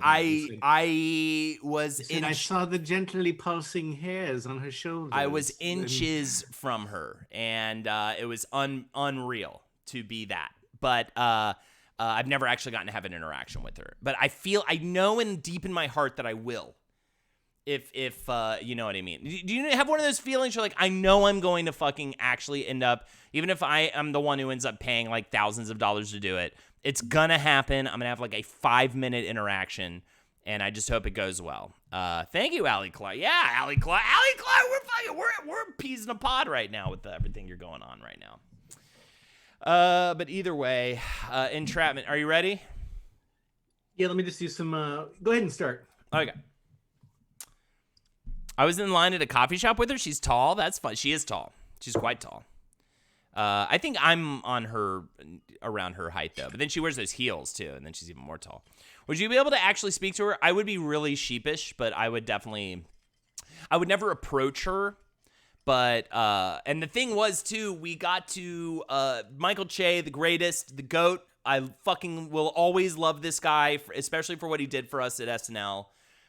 He introduced us to Phoebe Waller-Bridge, and Lexi was like actually pretty solid about it. I know she feels embarrassed about it, but she was way better than I am around celebrities, where I'm all like, I get too sheepish and then I feel like a dick a little bit afterwards. I'm like, actually, I should have kind of freaked out more. They would have appreciated that more than me being like trying to keep it cool. Whereas you were just like, I love you. I love everything you do. Like, you were like on it, like so good. And she was so sweet about it. Phoebe Waller-Bridge, great lady, for sure. Of course, Fleabag, if you haven't seen it, check it out. But either way, I hope that wasn't my one chance to talk to her. There was no way, if Che didn't introduce me to her, there was no way I was going to approach her. There's no fucking way. She was in a comfortable space, surrounded by like a bunch of other celebrities and people. It was not fanboy time. Like, it just super was not fanboy time. So either way, speaking of not being fanboy time, Entrapment, go fuck yourself. A, B, go take a dump on a lady's chest, because I know that's what you're into. C, your Tinder profile still is lame, and we all know it. By the way, this is a roast, so I'm supposed to do this. Entrapment, your rockets are P-word rockets. When your rockets fly up into the air, the ones that you design, they go, brrr, they like are limp. You know what I mean? And then they just kind of like fall. They're like, is the Macy's Day Parade happening right now? What's all with these floaty things? Like, no, that's Entrapment's rocket that he designed. Because, by the way, chat, Entrapment is a rocket scientist. So they just go like, bruh. It's like, is that a Garfield float? And like, no, that's what NASA was trying to, put on the moon or whatever, right? And then everyone's laughing at him and pointing at his genitals. So I point at your genitals right now, and I laugh and I laugh. Ha ha ha ha ha. Consider yourself roasted.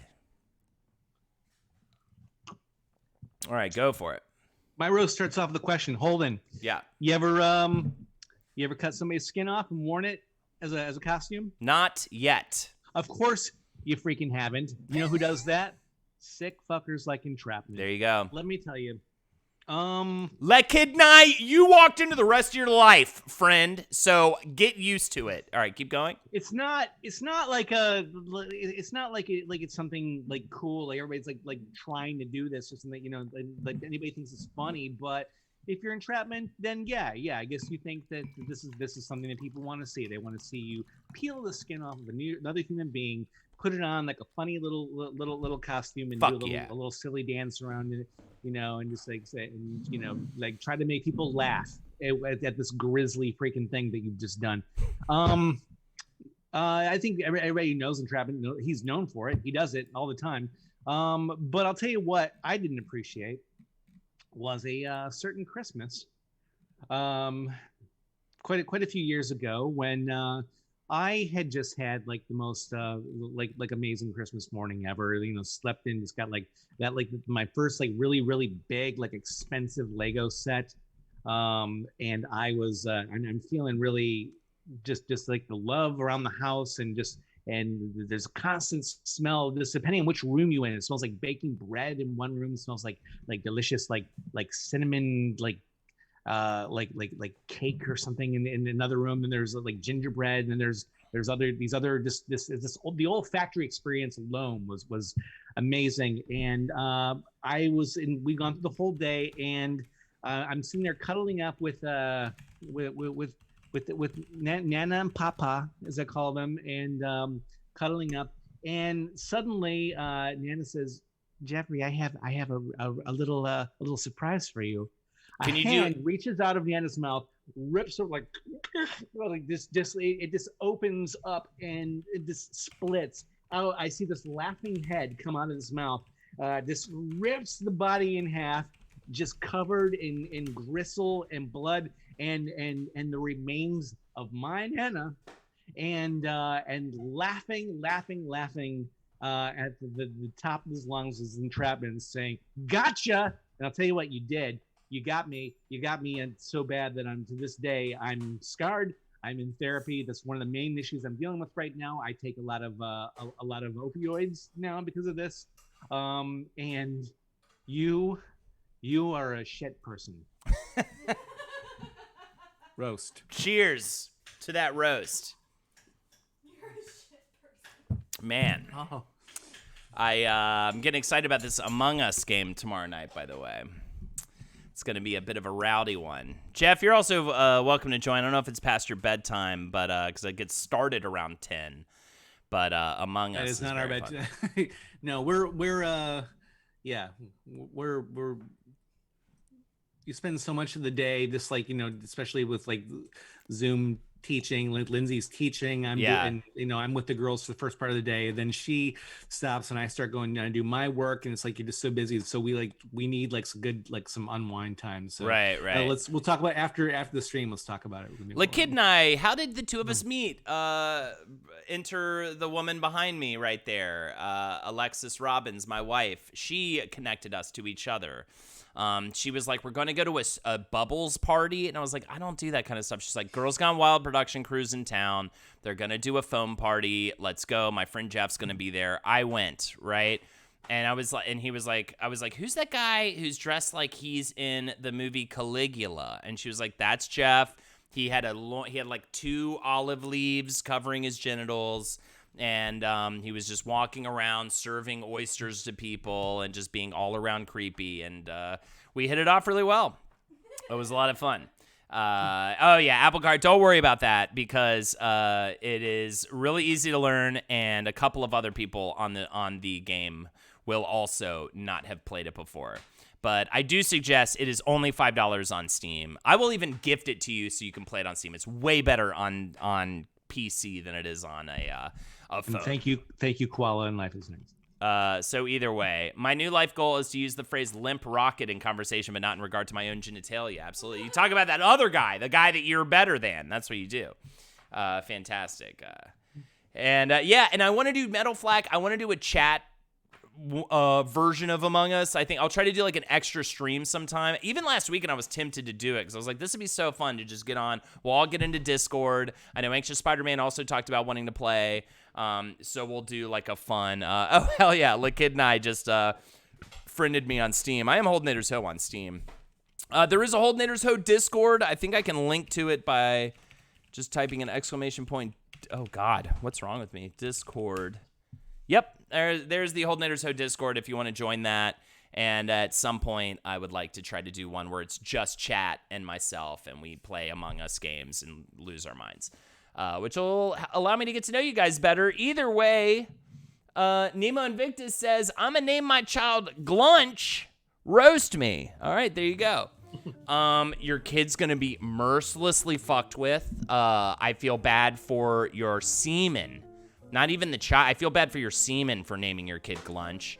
Nemo Invictus, you're a dog.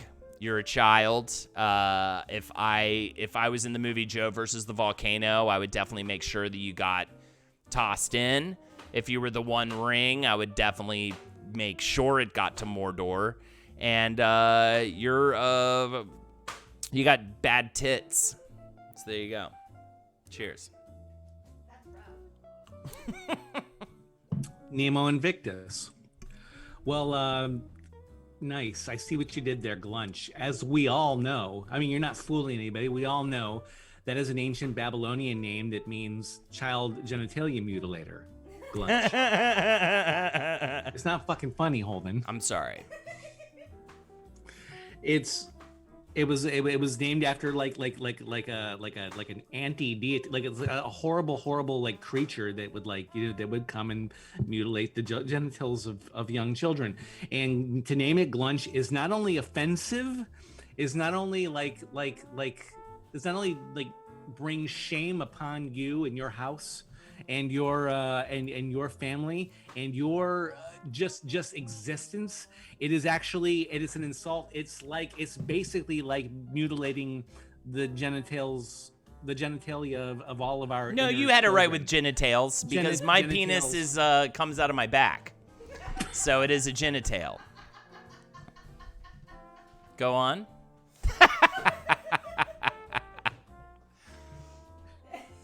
So, yes, I'm a little derailed now, but yeah, my genitals. Yes. Come on, that was a popular children's show. You know what, Neo Invictus? Yeah, just you are also you are also a piece of fuck. You are a piece of fuck. For sure. And, I stand behind that statement. You're fucking fuck it somewhere where I can't see you because you're a piece of fuck. See. All right, there you go. All right, very interesting ending to that. Roast. Thank you so much. Either way, ladies and gentlemen. Where else can you see children dancing and then 10 minutes later see a guy saying you're a piece of fuck and you should fuck you fuck? It's a beautiful stream to be a part of for the rest of my life.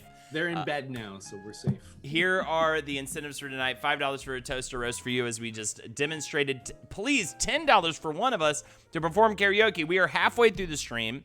We have, in the final hour, the question cards, which is my favorite part of the stream always. I save it for the last hour. We ask questions. We have chat answer. We have ourselves answer. It's the best. Genitals would be a good solid name of the show, Lindsay. I'll definitely think about it. But until then, if you want to donate for karaoke, she's a man, baby. Toast for Lexi. Hell yeah, to play video games. Happy to do that. I love it. And if you want to give us a karaoke song or two at the end of this hour, I would greatly appreciate it. Also, Jeff hasn't sung anything yet. So either way, it's all right there at the link. Holden, pick your own song. I definitely have a song I want to do. It's another Taylor Swift song, but I definitely have a song I want to do. I gotta put all this energy somewhere, and I can put it in a dance singer singing. Yeah. What's great is you're just as good. You're just as good on the dancing end as you are on the karaoke end, which is nice. And I feel like I have to up my game. You want to do Death by 1,000 Cuts, so if I donate $5 for it, and if you do it well, I give you the other $5. I mean, if we're gonna do it in this crazy way, if you don't give me the other $5, though, I will be so devastated. That sets a precedent. I know, it does set a weird precedent. Chat then gets to hold over us forever. It's like, well, how about you donate $10 for Death by 1,000 Cuts? If I do it well, you give me another $50. Can we do it like that? And I'll pull out my genital. and show everybody the science of my body. Actually, that's not allowed on Twitch. The science of my body is definitely a song I've heard before. A toast for Lexi in the meantime. Should I come over here and enjoy my toast? Maybe. Let me get the thing. I think so. Okay, I'm coming. I feel like we're just doing marriage tests now. I gotta come up with a bunch of nice things to say about you. It's not painful to do that. I love you. You're my love. If it was painful, we should get a divorce. If it was painful for me to come up with nice things to say about you, we should definitely not be together. I love it. She always like, Hey. she always makes statements like that. I'm just like, if that is the truth. No, I know, but it's just very funny. It's like, but if that really was the truth, we should seriously not be married. Hi, Lindsay. Hi, Lexi. I miss you. Oh my goodness, the wives are here. You are correct, chat. I am wearing, nobody said it yet, but I'm wearing what I wore last night. I also 'Cause just, I just put it on. with Lindsay too, you also have to remember, Lindsay42 is that Lindsay. So Lindsay is literally just off in feet away from this stream. She's typing in watching our chat. children. I don't want to play video games While her today for husband- death while by Daddy gets 1,000 drunk. cuts. Thank you so much for that. So sweet. Allie, you get out of a bargain-free jail just now, because now we're just gonna do it. And then if it's really good, Allie, Ollie, you give me. I'm gonna go and say if I do it really well, $100. If I do it okay, I'll take like $40. So Nah, you just sing it. You okay, just do it I'll normal. just sing it. I'm gonna keep my hair like this though. That's fun. I love Death by 1,000 Cuts. She's a man, baby. Toast Lindsay from I Don't Wanna Play Video Games on a spending spree right now. Let's start with Lexi, then I'll sing a song, then we'll toast Lindsay. I was literally about to press donate, had card deets in and everything. Allie, how great is I Don't Really Play Video Games? Why can't we toast them right now, please? Yeah. You should I'm gonna toast do a them. quick toast to I Don't Really Play Video Games because for free, because you fucking rule and we all know it. And cheers to you. And you Cheers you to know how much this whole community of streamers and shitheads appreciates everything you do for the stream. And yeah. Also, I totally forgot, it slipped my mind, but I wanted to reach out to you on Facebook and be like, thank you so much for all of the awesome modding and just like help that you did last night on Gloss with just anticipating every potential link that might be needed. It was so What nice. I Don't Really Play Thank Video you. Games does kind of just in the background in chat doesn't get like appreciated enough, I feel like, and just know that it is always great, and just what you do is always so great. So just wanted to get genuine for a second. Can we stop being genuine? Oh wait, I have to get genuine again for you. You don't have to. You can. I roast love me. I your can handle breasts. it. I love your mess. I love how you cry for no reason and ruin the day. Isn't that fucked up? That I could cry because I'm feeling sad and I'm having a bit of Lord! What bad brain, and Holden's like, you're ruining my It's day, not bitch. that I never call you a bitch. When do I call you a bitch? No, but you're like, you're ruining my day. In fact, I specifically. In fact, we had a big fight the other week, and Therapy on Thursday, you're right. it is therapy on Thursday. But afterwards, she was like, yeah, you call me a bitch. I was like, I called you a jerk and an asshole, but I purposely didn't call you a bitch because I know that that's a bad one to say. Yeah, He that's Right. saves that term for me. What a monster! What are you even talking about? Why are we're supposed to be cheersing you? Lexi, my. Oh, You can't do it. You can't do it. Just no matter what I say, it's gonna be twisted and shaped. You want me to start? No. I got it. It's very hard for us to be like. She's a man, baby. I don't really play video games. Heart. Ooh, is there a song you want us to sing or anything like that? Carla the Goblin. But either way, Lexi, you are my best friend. Cheers. You're just my best friend, and you're such a mood. Also, Chinese restaurants in Astoria, go. Fucking hate when people do that on Facebook. Anyways, go on, Jeff. You don't have to toast me. That was it? Okay. Yeah. That's All right. what. That's Sorry, what I'm that was working a with. real. That was kind of a dick thing to move. That was it. I didn't mean it like that. I just meant, like, I wanted to make sure. I didn't want to cut you off. No, I agree. I agree. Jeff, what do you want me to do? Fuck her on stream? I mean, Okay, come on. you know, you can say nice things. There is like a middle ground. It's like roast or fuck me on the fucking show. Like he doesn't know. He doesn't know how to be like sexy or romantic. Whatever. That is insane.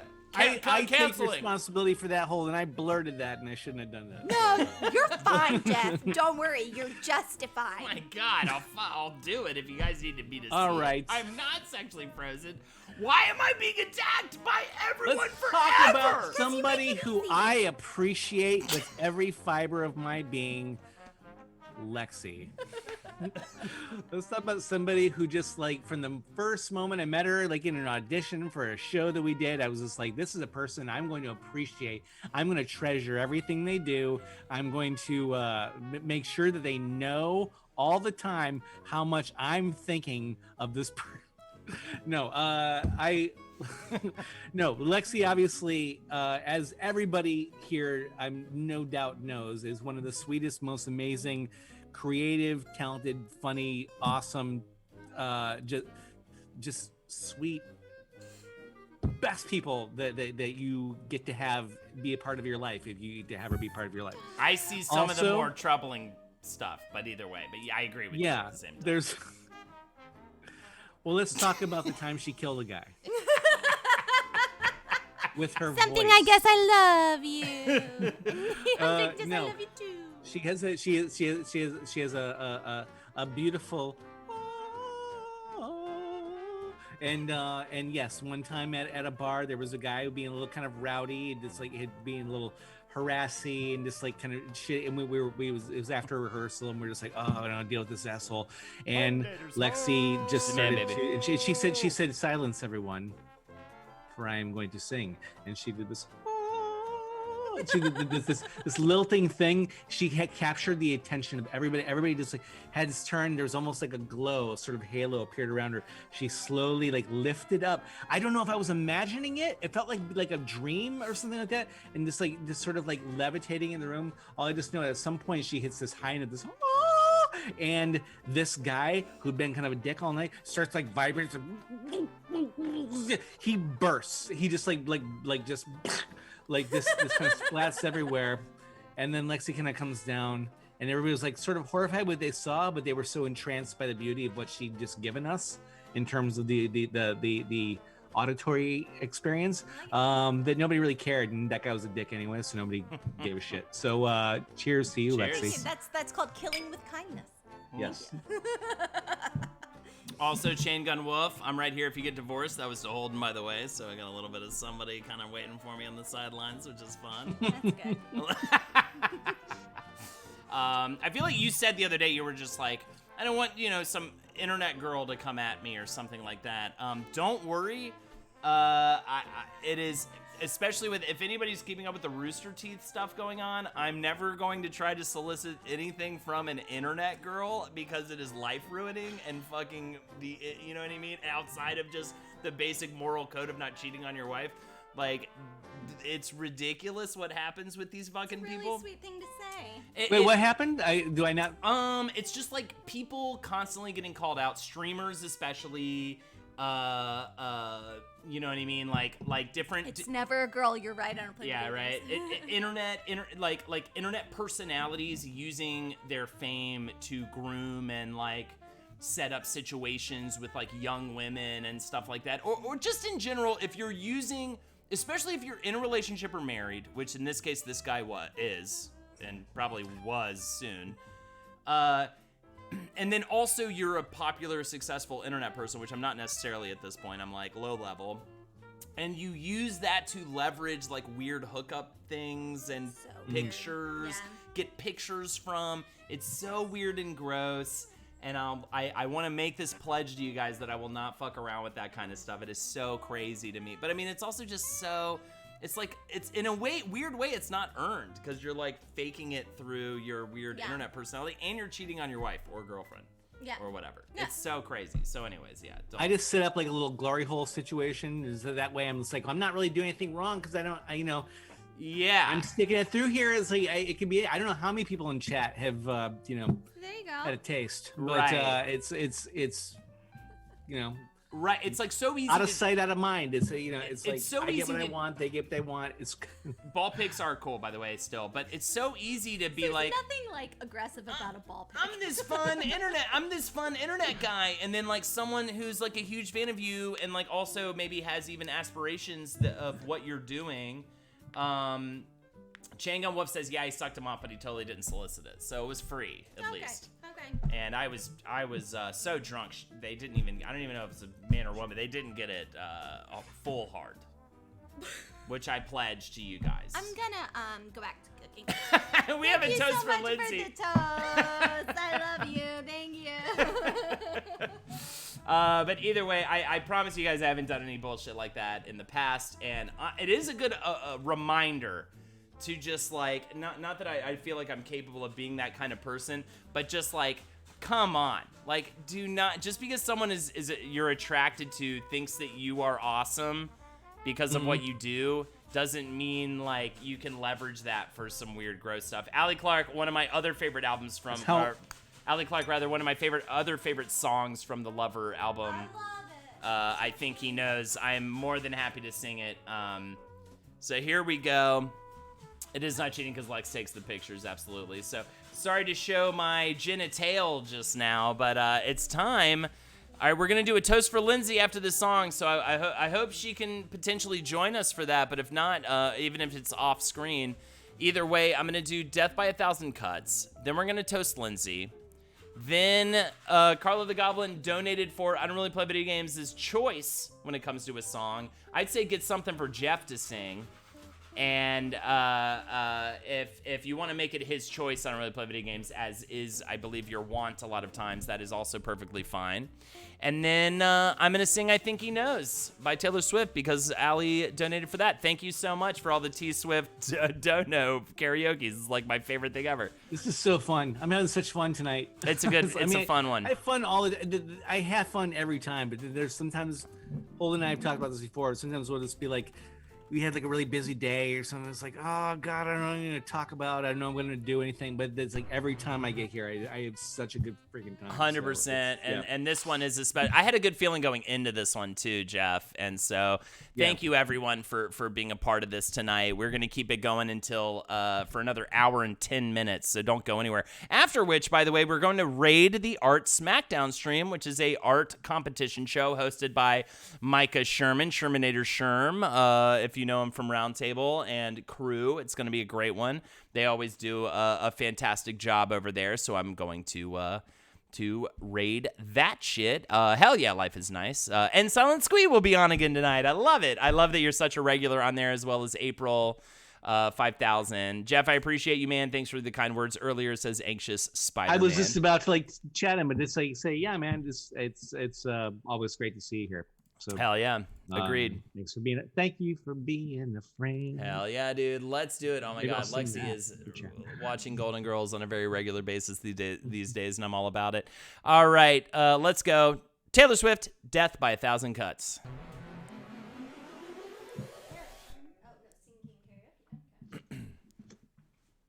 I haven't done this one yet.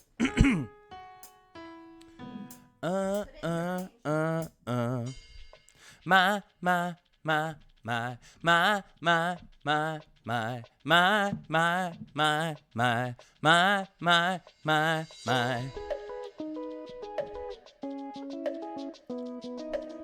You get it from there. It's a bunch of my's.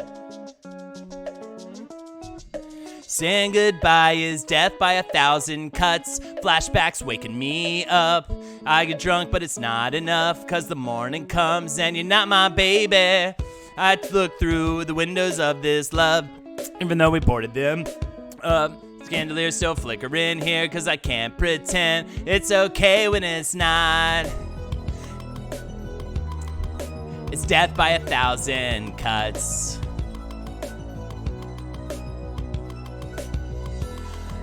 Dressed to kill my time, I take the long way home. I ask the traffic lights if it'll be alright. They say I don't know. And what once was ours is no one's now. I see you everywhere. The only thing we share is this small town. You said it was a great love, one for the ages. But if the story's so over, why am I still writing pages? And goodbye is death by 1,000 cuts. Flashbacks waking me up. You get drunk, but it's not enough, 'cause the morning comes and you're not my baby. Look through the windows of this love, even though we boarded them up. Chandeliers still flickering here, 'cause I can't pretend it's okay when it's not. No, no. It's death by 1,000 cuts. Oh shit, here's when it comes in. My heart, my hips, my body, my love. Trying to find a part of me that you didn't touch. Gave up on me like I was a bad drug. Now I'm searching for signs in a haunted club. Our songs, our films, and now that we stand. Our country, guess it was a lawless land. Quiet my fears with the touch of your hand. Paper cut stings from my paper thin plans. Time, my wine, my spirit, my trust. Trying to find a part of me didn't take up. Gave you so much, but it wasn't enough. But I'll be alright, it's just 1,000 cuts. Hell yeah, Stefan. I'm kind of all over the place with this one, but the way they clip it is weird. Get drunk, but it's not enough. 'Cause you're not my baby. I look through the windows of this love, even though we boarded them up. Chandeliers still flickering here, 'cause I can't pretend it's okay when it's not. No, it's not. It's death by 1,000 cuts. Trying to find a part of me you didn't touch. My body, my love, my trust. But it wasn't enough. It wasn't enough, no. Take the long way home. It's traffic lights, if it'll be alright. They say I don't know. Hell yeah, dude. Yeah, those cuts were a little weird with the actual karaoke track, but we pulled it off. Thank you so much, Jeff. Greatly appreciate it. Oh my God, I am sweaty from singing in this apartment. All right, here we go. Thank you for the bits. I am Ricky Minajog. Greatly appreciate it. Fucker.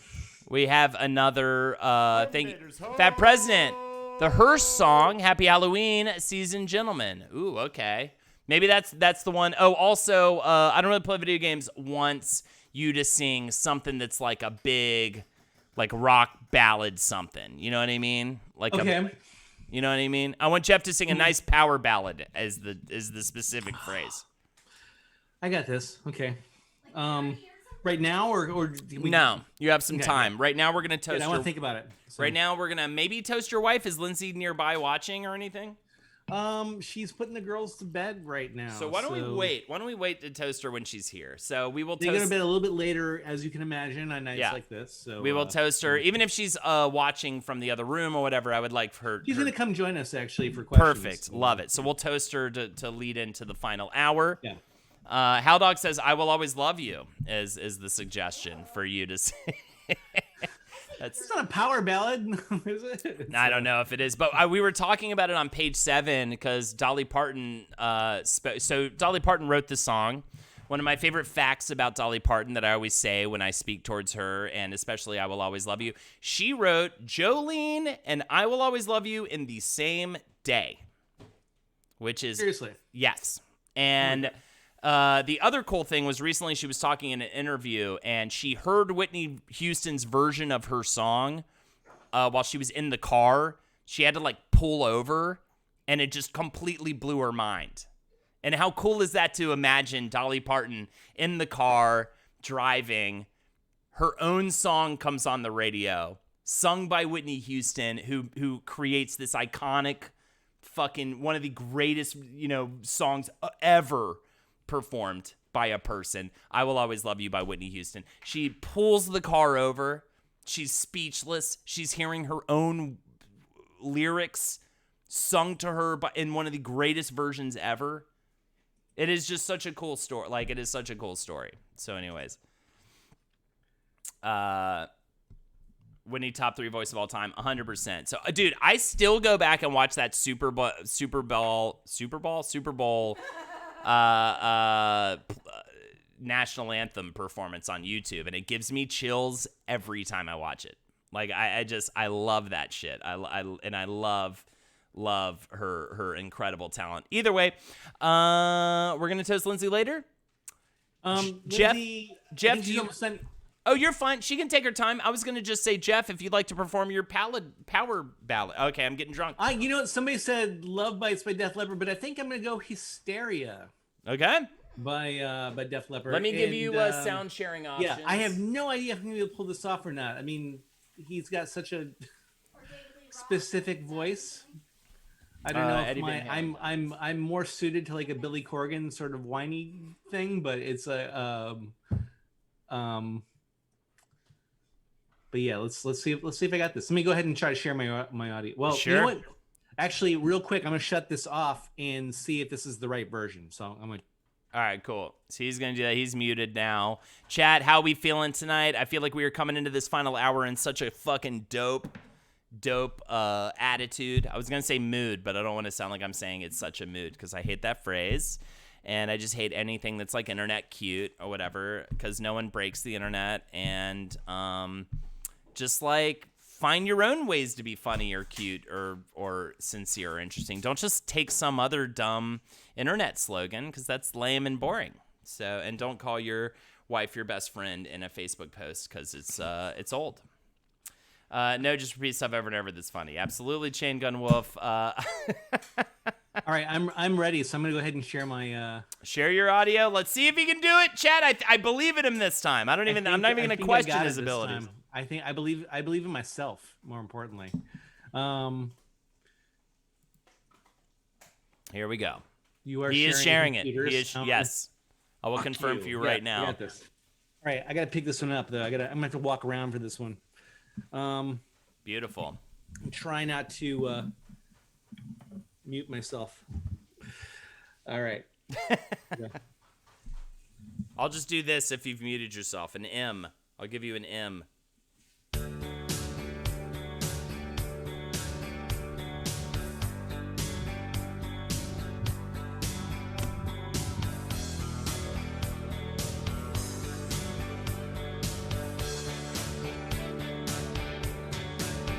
Out of touch, out of reach, yeah. You could try, get me so near. I'm in love, I'm in deep, yeah. Give me time, I'm sinking to my knees. I've gotta know tonight if you're alone tonight. Can't stop this feeling, can't stop this fight. Oh, I get hysterical, mysterious when you get that feeling. Don't you believe it? It's such a magical, mysterious when you get the feeling. When you stop believing, 'cause it's a miracle. Say you will, babe. Hysteria when you're dear.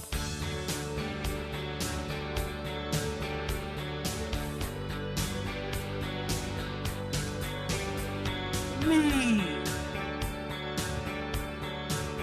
into you, yeah. You can't hide, just a one-way street. Well, I believe in a new day. Open wide, that's right. Take me to my feet. Oh, believe in me. I gotta know tonight. If you're alone tonight, can't stop this feeling. Can't stop this fight. Oh, we're getting hysterical, mysterious. Oh, can you feel it? Don't you believe it? It's such a magical, mysterious. When you get that feeling, when you stop believing, oh, 'cause it's a miracle. I'll say you will, babe. Hysteria when you're near.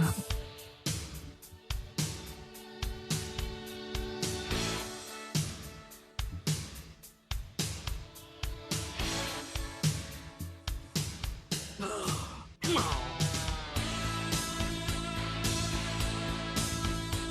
It's our laundry bag.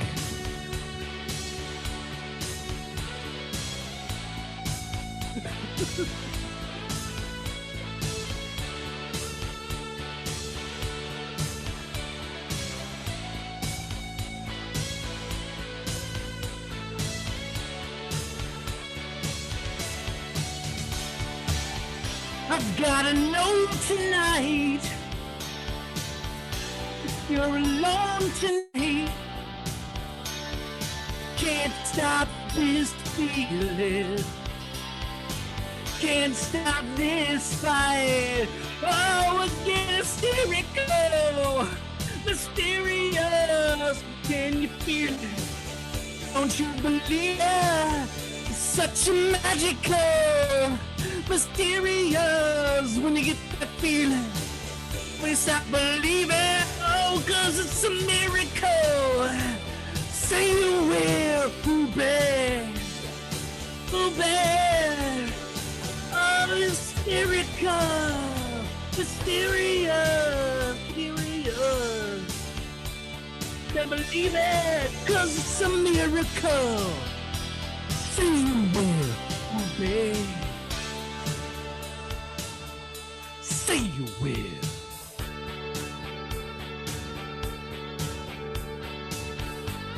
A long song.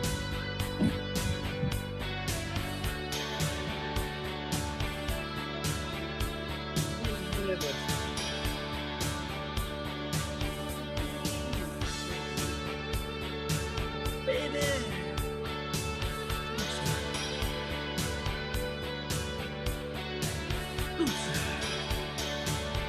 Closer. Closer to me.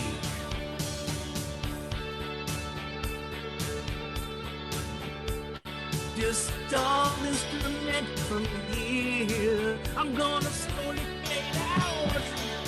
I'm gonna take this song away, away, away. Here it goes. Ooh. Nope. Started over again by accident. All right. That was awesome, man. What was that again? That's what I bring this week. All right. What was that again? So that's what I bring with me this week. Oh, no. What was the song again? Hysteria by Def Leppard. Fantastic shit, man. Closed off chat. There we go.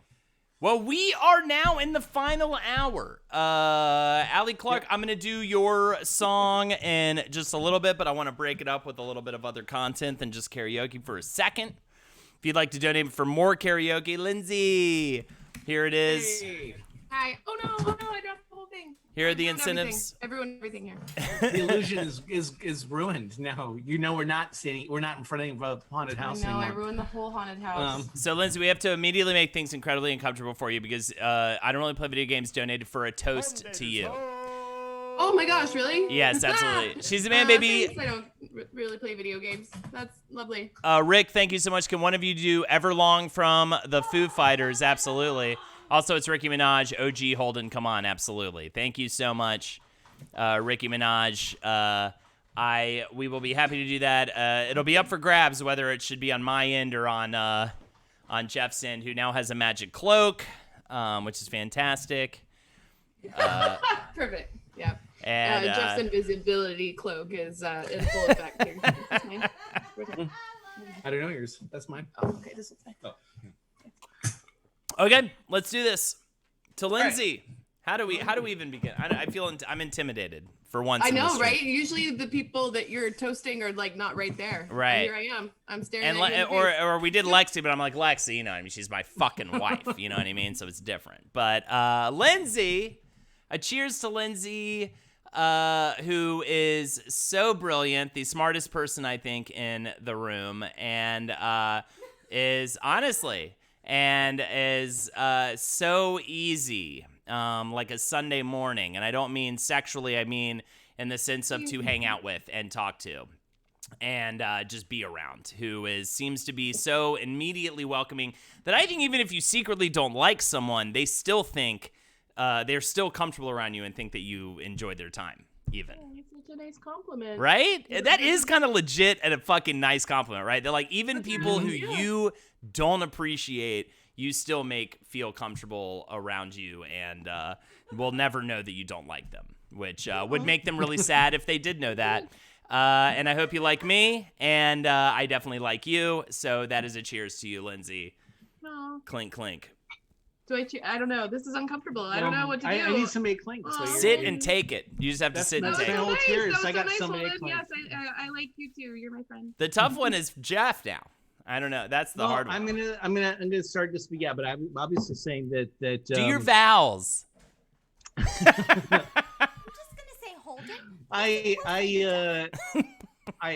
will say that that it's amazing when you find somebody who who makes parts of your life that didn't make sense suddenly make sense, and that you just like you are like you understand me on so fundamental of a level that it makes me just like want to just keep trying and just keep trying to be better, and every day of my life I just want to just be better and just be the person that you deserve. So you're gonna keep. That said, Trying. You're gonna keep trying. I'm gonna keep Harder, trying right? for at least another year. I got another good year in me, and then then we'll see. But When he we'll says keep reassess. trying, chat, by the way, he's convinced that he can have a baby.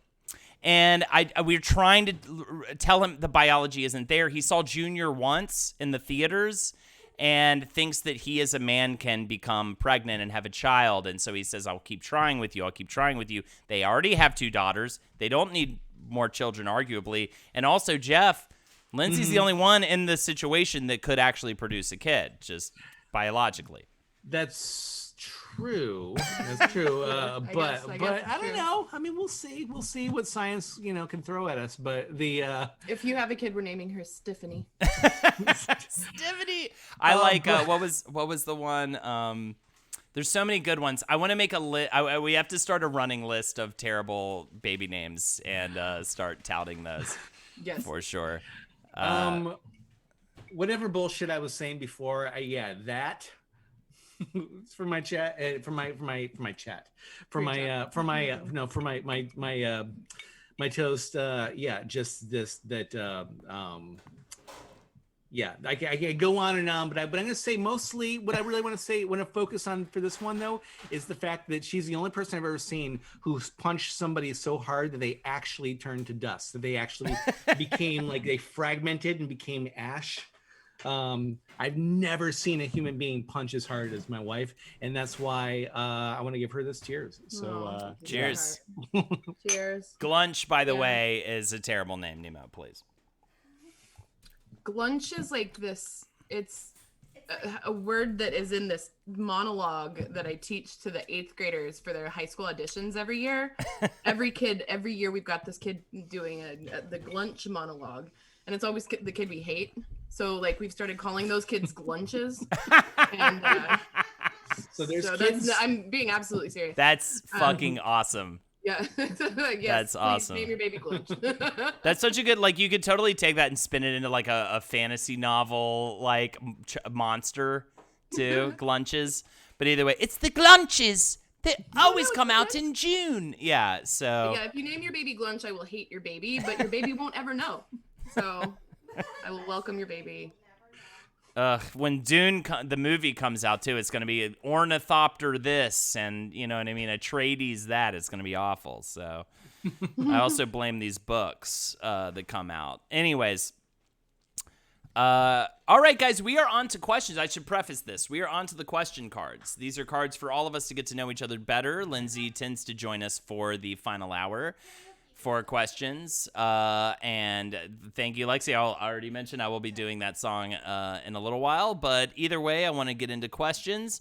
I will ask a question, Chad answer, Lindsay, Jeff will answer. Lexi, maybe she'll run up to the microphone and give her answer if she feels so compelled while she makes more Lexi. More Lexi. while she makes a HelloFresh dinner. Yeah, she's figuring it out. But either way, first question of the night, an easy one. I agree with you, Ali, actually. I think that is the best song. I think he knows. I think it's a really good one. If you could spend 1 year in any country, which would you choose? For me personally, probably my heart kind of belongs in Italy in a lot of ways. I love Italy so much, and I love the food. A year in any country? Yeah, A year in any country, which would you choose? I think for me, it's like a softball answer for me in the sense like it wouldn't be challenging myself. I just love the vibe of that fucking country, man. Like, I just think it's so great there. Like, I love the food, the people, the sights, the smells, that whole thing. Just like, yeah, I mean, and also it'd be really nice because I've only been to like the bigger cities in Italy. I would really love to like go out to the countryside and just wine, fucking delicious Italian food. I mean, it's such an indulgent place. Japan would be a close second. I don't know if I'd want to do a year in Japan. I definitely want to visit Japan. Italy, though, I could just veg in Italy so hard and just have a great time. What do you got for us, Jeff and Lindsay?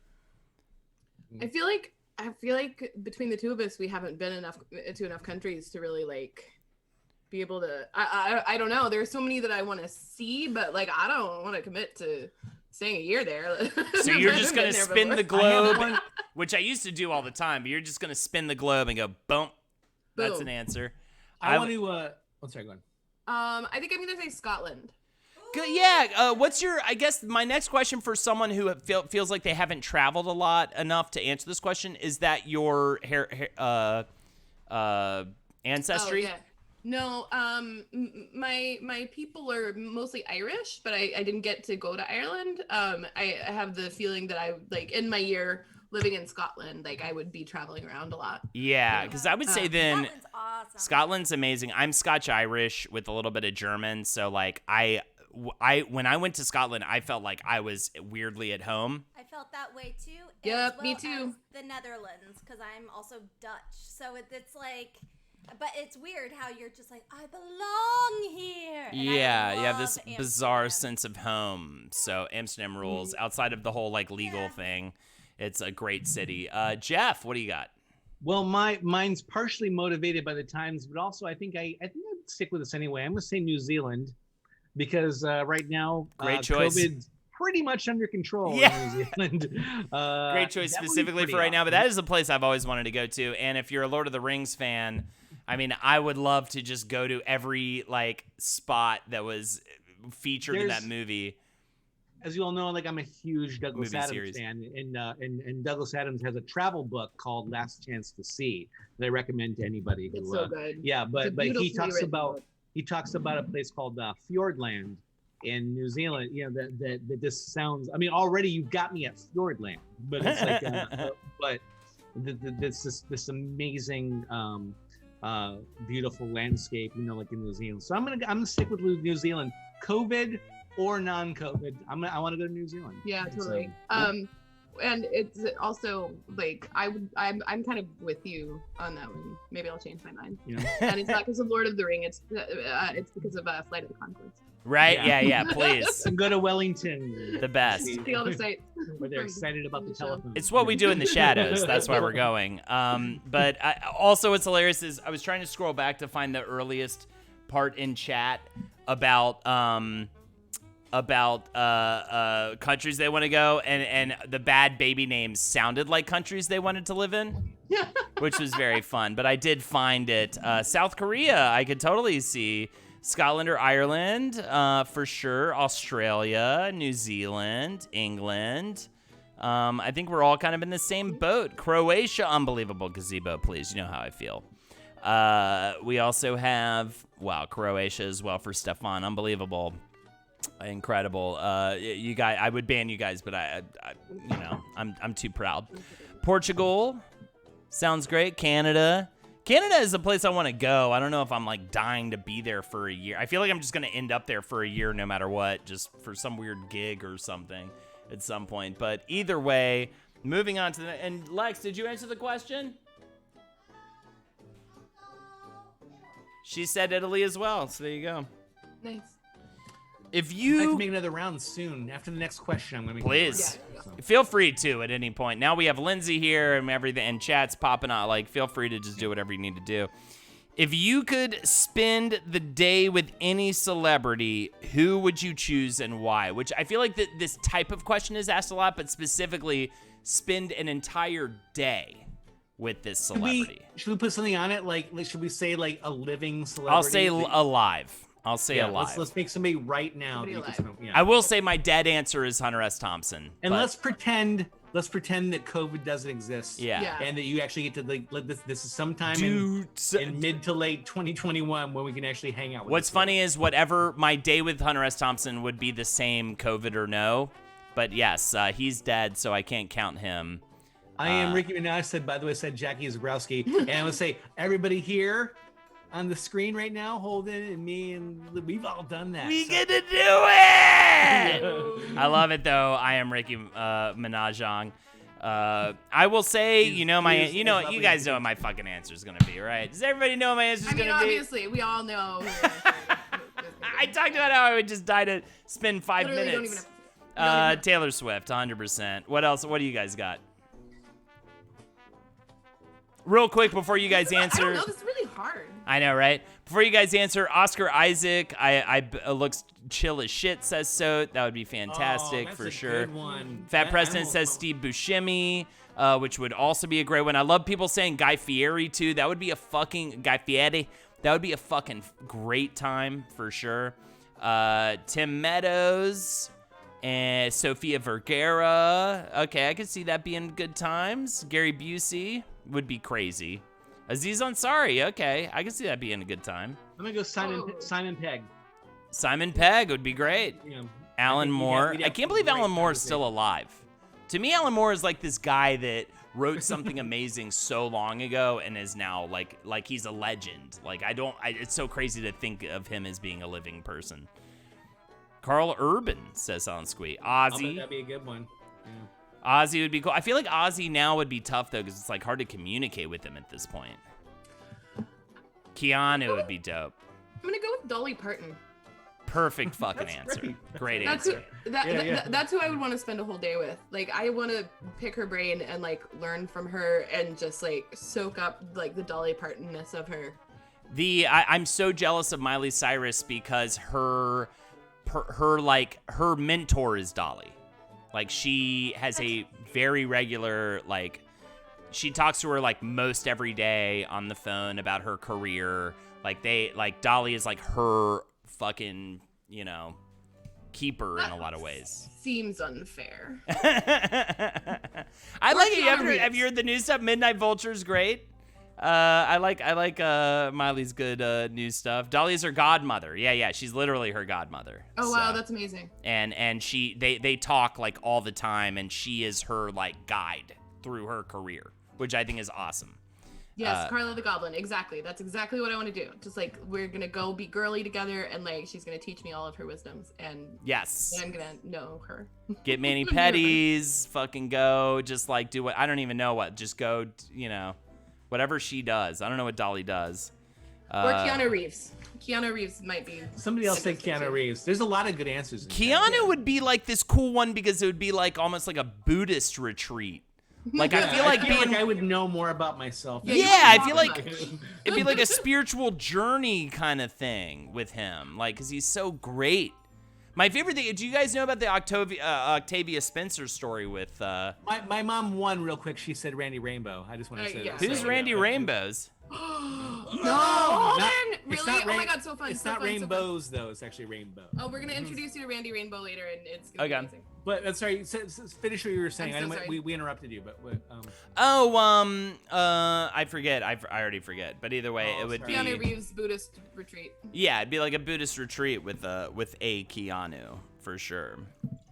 And we just sort of go. The Octavia Spencer story with Keanu. Did you ever hear about that? Octavia Spencer. I think so, but I can't remember right now. So she was like a no-name actress. Her car breaks down on the way to like this really important audition. She's out on the street. She's like covered in sweat. Uh-oh. She's in the middle of like an LA street. That seems bad. What's up? You guys have frozen, but you're fine. Who shows up on their mini bike to help her with her flat tire? But Keanu Reeves. And she's like, and to the point where she's like, I'll push, you drive. He's like, I will push, you get into the driver's seat, right? And I love the whole conclusion of that is she goes to every single one of his movies opening night as a thank you, as a small thank you. She's like, I will never miss a movie that man does because he showed up out of the blue and helped me. Is she gonna play Cyberpunk though? I hope so. I hope she does. I want her to stream herself playing. I forgot about Cyberpunk. We keep man. freezing. Yeah. You're fine though. You're fine. We can hear you though. I think it's us. I think it must be us. I think it's you guys, but who knows? It could be me. But either way, don't worry about it too much. We can hear you guys. So here we go. Next question. What is it? I might have to. We keep freezing, by the way. freezing. So Our internet. I'm gonna set this up to do a Okay. Oh, I like We're this gonna try and question. fix our internet here. These question cards are amazing, by the way, because I feel like I've looked up every kind of question, and these are great. If you were a child again, what one thing would you buy for yourself? If you were a child again, what one thing would you buy for yourself? That's weird. I thought it was just like, what one thing would you do again? But buy for myself. Like if I could go back as a grown up and like buy something for my kid self. Yeah. I think I would buy myself better clothes. Like I feel like I was I got picked on a lot when I was a kid, and like looking back at pictures, I'm like I looked pretty scruffy. Like it wasn't good. It wasn't good what I was doing. So I might do that for myself just to like fix maybe a little bit of that. Yeah, that's an interesting. I love some of these answers. Curly Shoe, I'd buy some therapy. Witchy Rich says drums. Whoa, this is deep. Says Entrapment. Carly the Goblin, an easy bake fucking oven. Hell Not yeah. that I'm still sour. Absolutely not. Even though you wrote that in all caps. A piano is a good answer for sure. Those Power Wheel. That's my answer. A Power Wheel. I wanted one so bad, for sure. In terms of productivity, I don't even know, man. It'd be tough. I wish I had instilled in the knowledge in myself that if you really want to be a writer for like Simpsons and SNL and stuff like that, like you kind of have to go to Harvard for English. Uh-oh, what happened? Oh. I got a kid. I'll deal with it. Think about my answer and get this kid to bed. And get ice for another drink. Yay! So it's more like I wish I could go back and give myself advice more than buying something for myself. But if it was a little kid purchase, Power Wheel for sure. Yeah, that's a good one. Stock an apple. That is a great answer. Oh my god, absolutely. Stock in like anything like that shit. Yo, we got like 80 people watching right now. Welcome everybody to the stream. We're doing questions. I'm about to do some really bad Taylor Swift karaoke to keep it going. What else does everybody have? Slip and slide, dude. I would get the alligator one that has the pool at the end of it and the sprinklers flying. I never got to throw an awesome slip and slide party, and it made me mad because I went to a couple of really good slip and slide parties. Ooh, a bounce house. Bounce house. I'd fucking get a bounce house for my whole ass. I feel like bounce houses weren't as much of a thing when we were kids. They weren't. Dude, I was It's like much more of a thing now. all about bounce houses. Really? Oh, I was way into it. Thank you, Allie Clark. I have to keep it self-deprecating because if I get too ego-y, then chat's like, your butt's not as big as you wanted to be, or they say some nasty shit like that. I get a card to give my mom that told her I was gay. That's a great. That is a great choice. I am Ricky Minajog. Absolutely. Just a card that says, "Yo, what's up? I may be 5, but I am fucking gay. So you need to fucking get it together now." Absolutely. A Neo Geo, but that was such a waste of money, Nude Dog. I'm going to make a drink. Go for it. Nude Dog. It's an interesting username or Twitch handle, Nude Dog, but it's PNUEDDOQ, Nude Dog. Nude Dog. Like Modoc. A go-kart that looks like a Batmobile or Krang and the Terror Dome from Teenage Mutant Ninja Turtles. I had that actually, and that was one of my favorite gifts I ever got for birthday. Dealt with. Okay, Dealt with. done. Okay, what would you buy yourself? Nothing, because you know what? I was thinking about that while I was over there, and I had awesome toys as a kid. I got to collect the original Star Wars figures as they were coming out. I had like all like the original. I mean, admittedly, they're not as good looking as the new ones, but I got like the original line of Star Wars figures and like toys. I had the original Millennium Falcon. When Transformers came out, I got the original like the good, like well made, not like the like cheap plasticky like neon ones, but like these ones that like it was like you could tell this was made in Japan right here. This is like where they take their toys fucking seriously. And yeah, I got like the original like Optimus Prime and I had all the Constructicons. I could make Devastator, for God's sake. I could put the Constructicons together and form Devastator. That was epic for a kid in the 80s. So you know what? I got no problem with the toys that I and things that I had as a kid. Fuck I had yeah. an Atari 2600. Yeah, No, I'm cool with it. fuck But ain't yeah, about it. But you could have know buy what? yourself a Mom, book. You're still around. You did good, man. Yeah, you hooked me up with some dope ass toys. Either way, we were up to just I'm now sorry to 80 see that. people watching, which is I feel like as we're getting some high numbers on our cocktail stream right now. I think it's because I'm talking about.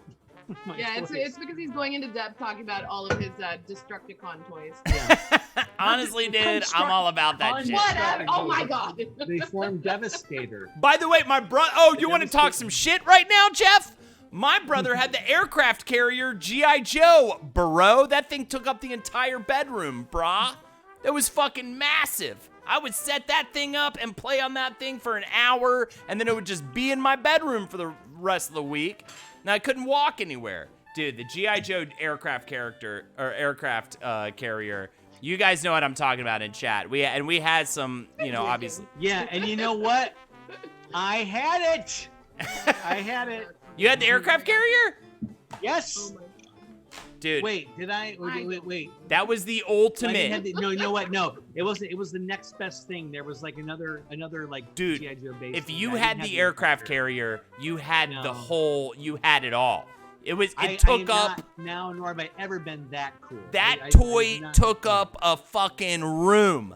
That Yeah. toy was the size of a room, right? Yeah. The only That way was you the could do wish it better is if you had the bathtub from Pee Wee Herman's Big Adventure that what's his fuck face had. That's the only way you could have it better. That giant bathtub. No, because I had all of the Babysitters Club volumes 1 through 75, like complete, like every one of them. Get the fuck I out. know, it was amazing. Oh God. Good question, No. I So don't actually, I know take back the compliment I gave my mom earlier. No, you never bought me the aircraft carrier that only cost like What, like $1,000. $1,000, bro. We were fucking. So yeah, you were just kind of a shitty mom. My youth You know, minister it's used like, to have us never bring bought him me the aircraft our need guns and he'd mod them. Lexi, what would you buy for yourself? A plane ticket to Los Angeles and an agent. What's the fun toy thing you would buy for yourself? No, that's it. That's all I But wanted. what's the was fun- To be a child star. I didn't care about any of the toy Unbelievable. stuff. I wanted to just be a star. I wanted to be a famous child star and do movies with Macaulay Culkin. and I'm really then you'd glad have a drug that problem did not and- happen for me. Yeah.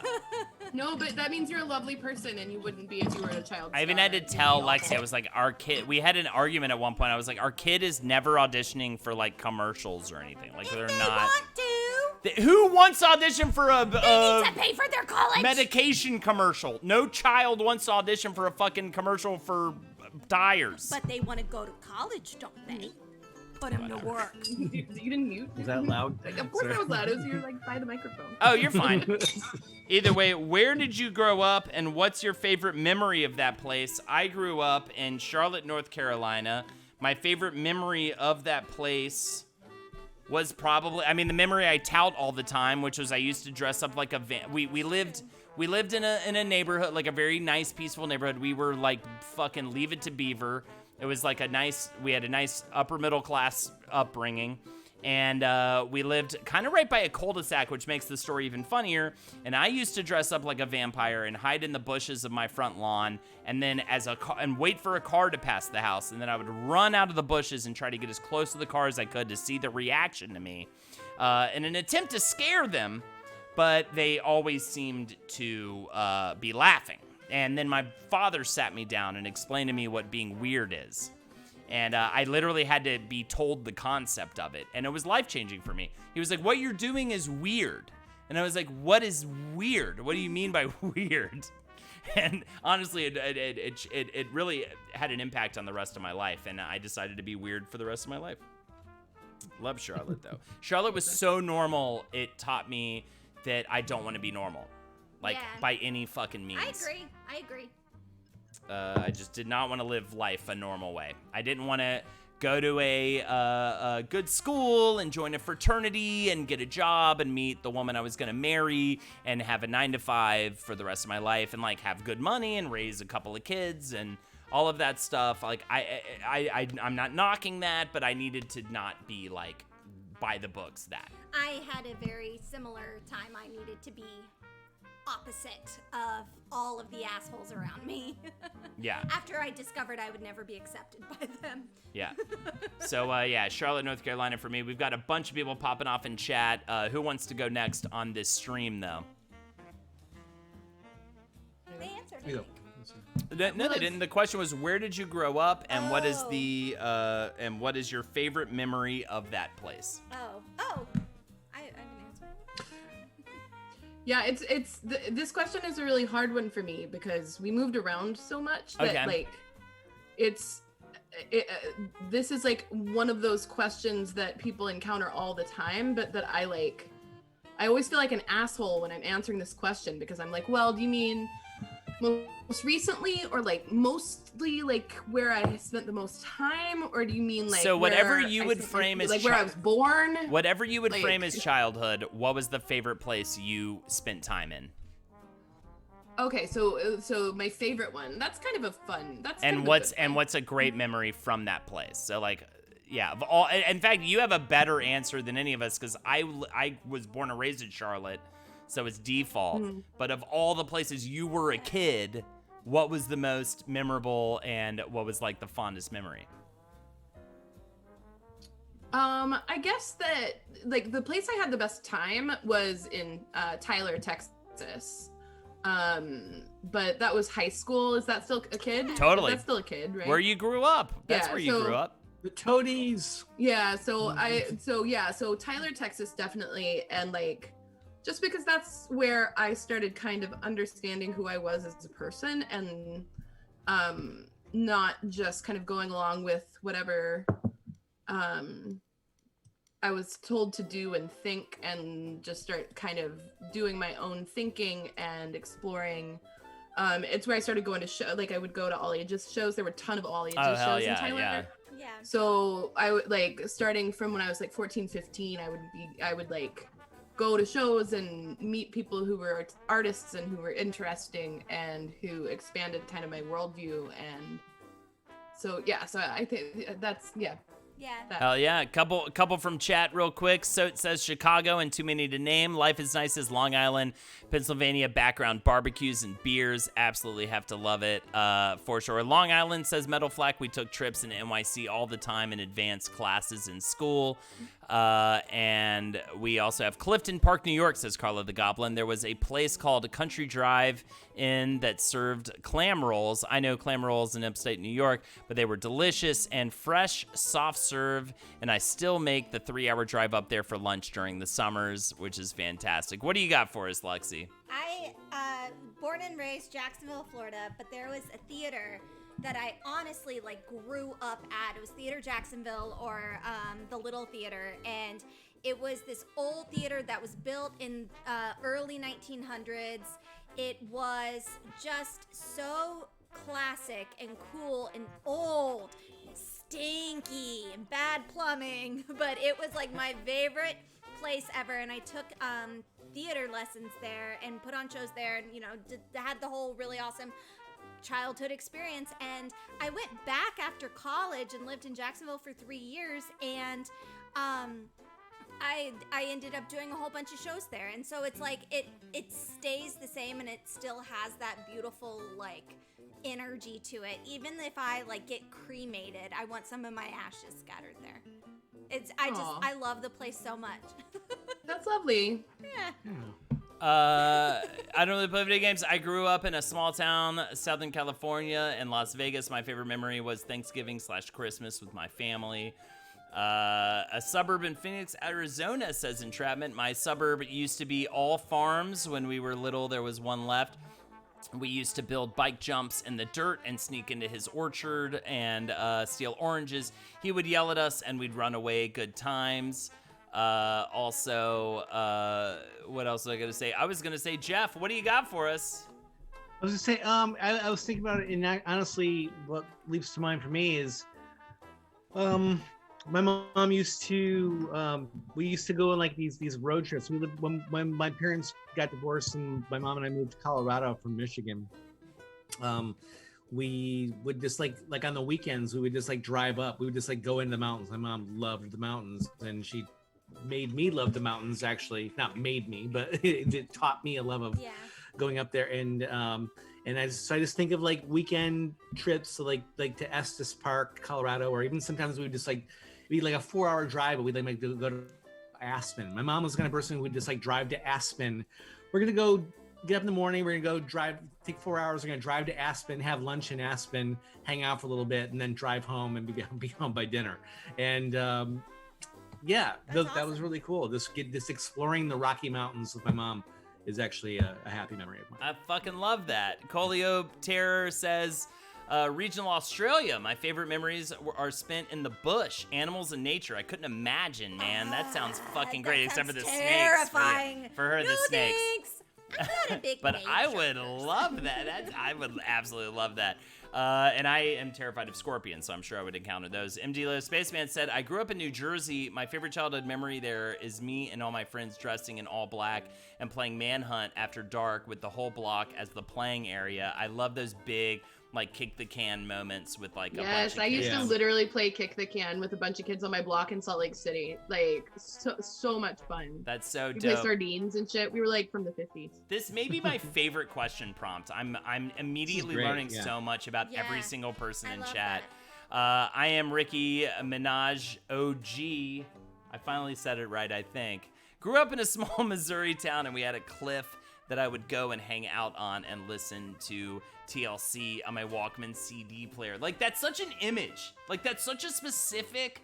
We can all go there right now, right? If everybody knows what TLC is and what a Walkman is, we can all be there that right is now in our visceral. minds. I love that description.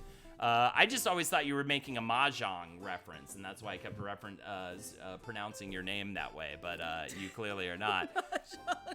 Right? With the Ricky Minaj OG. Either way, Andrew Alcatraz. I grew up in BFE, Illinois. My favorite memory was finding friends that weren't racist assholes once I got a job at a neighboring town. Absolutely. Wayward Weasel. Arlington, Virginia. We live 10 minutes outside of DC, and my mom decided to bring my sister and I to Obama's first inauguration on a complete whim. It was one of the coolest things ever, and to not need to plan or travel or to attend was such an awesome thing. That is so fucking cool. for sure. Something I guess I grew up in Columbus, Ohio. Favorite memories, just biking back and forth to my friend Caleb's house and trying to start a band. We were the worst. Like, again, great description of like I'm there with you, like in that memory. That's so great. My friend Caleb, we were trying to start a band, but we sucked. Fat President, I grew up in a really small town. I loved going into the woods or swamplands with friends growing up. I get a woods porn. I understand. You were looking for that. Either way, Pujold rocks. I'm from where Bonnaroo is, so I've been where you have been growing up. Pre-festival was a cool crossover of raver, hippie, punk, Toonami people. Field or house parties with those people probably. That's awesome. I didn't even think about that, how that would work. We have 2 teams of 10. It was great. That's so cool. I lived in a cul-de-sac, and it was the best area for kickball, says something, I guess. Fuck yeah. Remember putting those tape things in the cassette deck in your first car and hooking it up to a CD player so you could listen to your CDs in the car? Absolutely. So great. I did find woods porn in the mid-2000s. Send up the Fat President. So it didn't even make much sense, Law. All right, cool. I've definitely got another... yeah, that was like somebody finally throwing away their stash because it's like way out of date. Yeah. Too much bush. I definitely have another question card to do, but I'm going to take a second. Forgive me, Lindsay. I'm going to sing I Think He Knows by Taylor Swift. And I will forgive you. we also have, that's so funny. We also have Everlong by the Foo Fighters. Do you guys want to take that? Do you want to take that, Jeff? Sure, man. And the Hearst song. Should I do the Hearst song? Yes. I don't know the Hearst song. So I don't know what that is, but let's do it. I feel like you're gonna kill it though. Sorry, I got distracted. There was a child emergency. Again. Oh no! If it happens, Not nothing big. It was they want to make sure that Little Hedgehog in the Time Capsule plays next after the audiobook they're listening to right now. So shit. yeah. And there was a little bit of a crisis for a minute, and I was like, yes, I can put it in the queue. It's fine. Oh. So She's a man, baby. Thank you, Soat, for the tier 1 sub. Oh, shit. 1 month till my 2-year anniversary. Thank you so much. Here we go. Another classic for Allie. Thank you so much, Allie, for donating so many Taylor Swift songs. Because you know want some I love help? it. it's hold the singing. Yeah, if you want to help with Oh. this. Absolutely. I will share. Sorry. I think I've drank enough. Holden, at some point you're gonna have to let Jeff sing some of the Taylor Swift too, because you know you've made him into like a giant Uber fan as well. yeah. I love it. Yeah, but step in so you know this song. I thank you and curse you simultaneously. So, Have I shown you, Lindsay? Have I I shown don't you listen my to folklore a pop lot. socket? Have you seen my folklore pop socket? Oh my god! my Oh my god!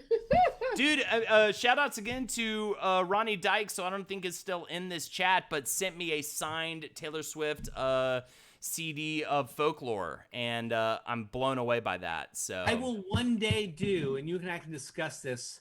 I'm gonna do because the next cocktails is gonna be another Halloween themed one, but one of these days I will do a Taylor Swift themed drink. Please. And, It's I gotta don't be know. pink and bubbly. It's got to be red. Yeah. Oh, it does yeah. have to be. It's got to be red. You're right. I will. All right. We'll do some research on that, and we'll figure something out. I love So- it. Well, she talks a lot about drinks too, which is great. A lot of her songs have drinking, especially the last couple of albums. So she even talks about different drinks. Chat's She's been so into drinking this. more. Yeah. Jess knows, like, do it, Jeff. Yes. Yeah. All right, let's do it. Taylor Swift, I think he knows. Here we go. Is share audio? All right.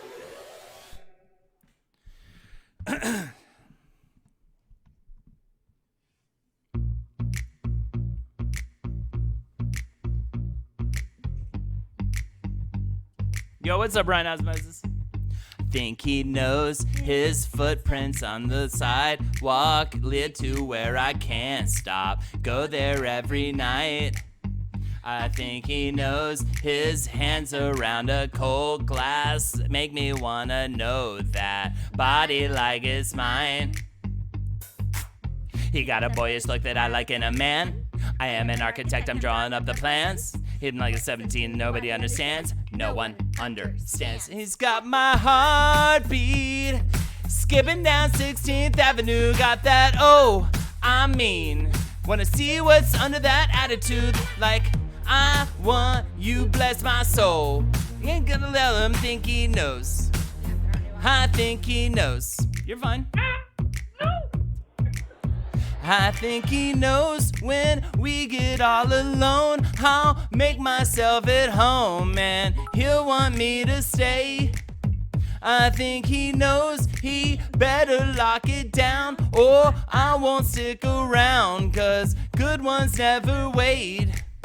He got that boyish look that I like in a man.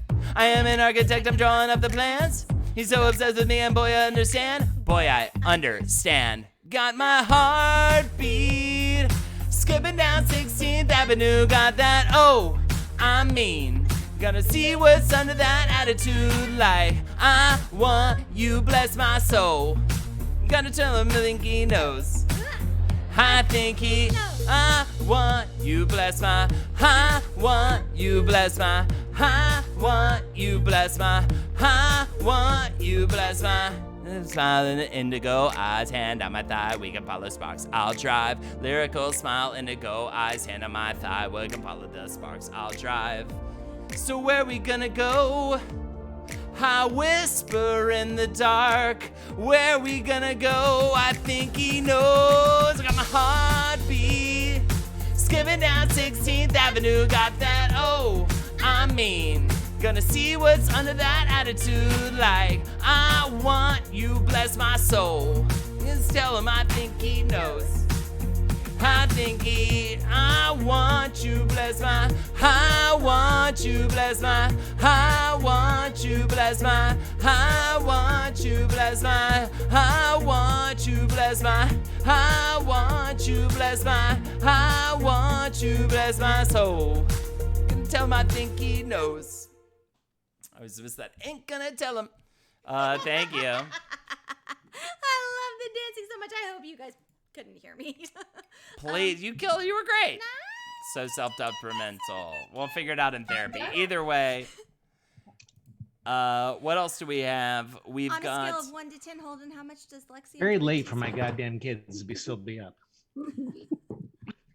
How much does Lexi enjoy T-Swift? On a scale of 1 to Holden, I would say like -2 Holden. I think I love her more Yeah, easily. I think you love her more. But you super enjoy her. To the point where the other night we were like drunk and she was like, drunk or bride, you came to the best place.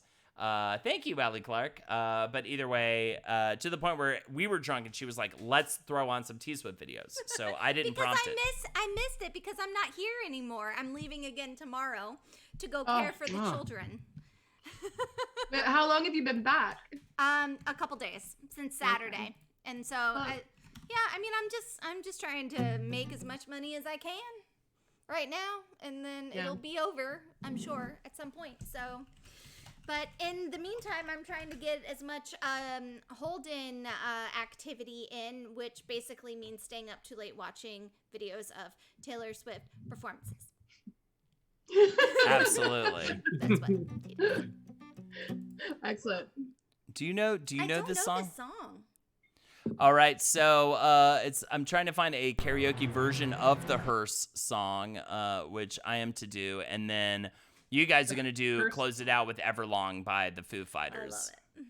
I'll look that up actually. So go ahead and pull that up. You know Everlong. Yeah, should I do the Acoustic. the slow acoustic version, or should I do like the? I should do the I rock. don't even Rockin'. know this slow. Yeah, let's do the rock. Let's do the rock song. Rock song. I forget the Hearse song. I'm going to butcher Like the the Hearse worms song. crawl in, the worms crawl out. Like that song. I think maybe. The worms play pinnacle on your snow. Yeah. Do you guys know the song? Can you do the No, song? I mean I know the rhyme. I know it the from, like, rhyme. Yeah. the scary stories. The worms to tell in the crawl dark the book. worms crawl up, the Like, worms put play a pinnacle on your snow. Like, is there like an actual like song? Oh, it is that. Yeah, it is. That was yeah. really that was dark shit. That was like the goth kids, in Yeah, grade dude. school. Yeah. Who had that book. I was had all doing those- that. Oh my god, I loved it so much. And I have Yeah. it in my classroom now, and I love scaring the 9-year-olds And I with was like, it. oh, I just like can't put it in handle the back of it. one of So- my book bins for some kid to find every Lindsay, year and be like, we oh would've my been god, besties. I don't think Miss Lindsay knows that this is in her classroom. Like, and they all like pass around like I'm not seeing them, and I'm like, yes, it's so fun. Read this scary book, children. Love it. Was anybody else a goth kid in chat? I was a goth kid. If I would like, embrace 9th, that, I would 10th, have 11th done grade. goth. I would have done guy liners so much earlier in my life if I'd. I was an emo kid. Yeah. So like no, but yes, like I wore like sparkly outfits and dyed my hair black. I don't know. Metal Flack was a goth kid. Emo. I feel like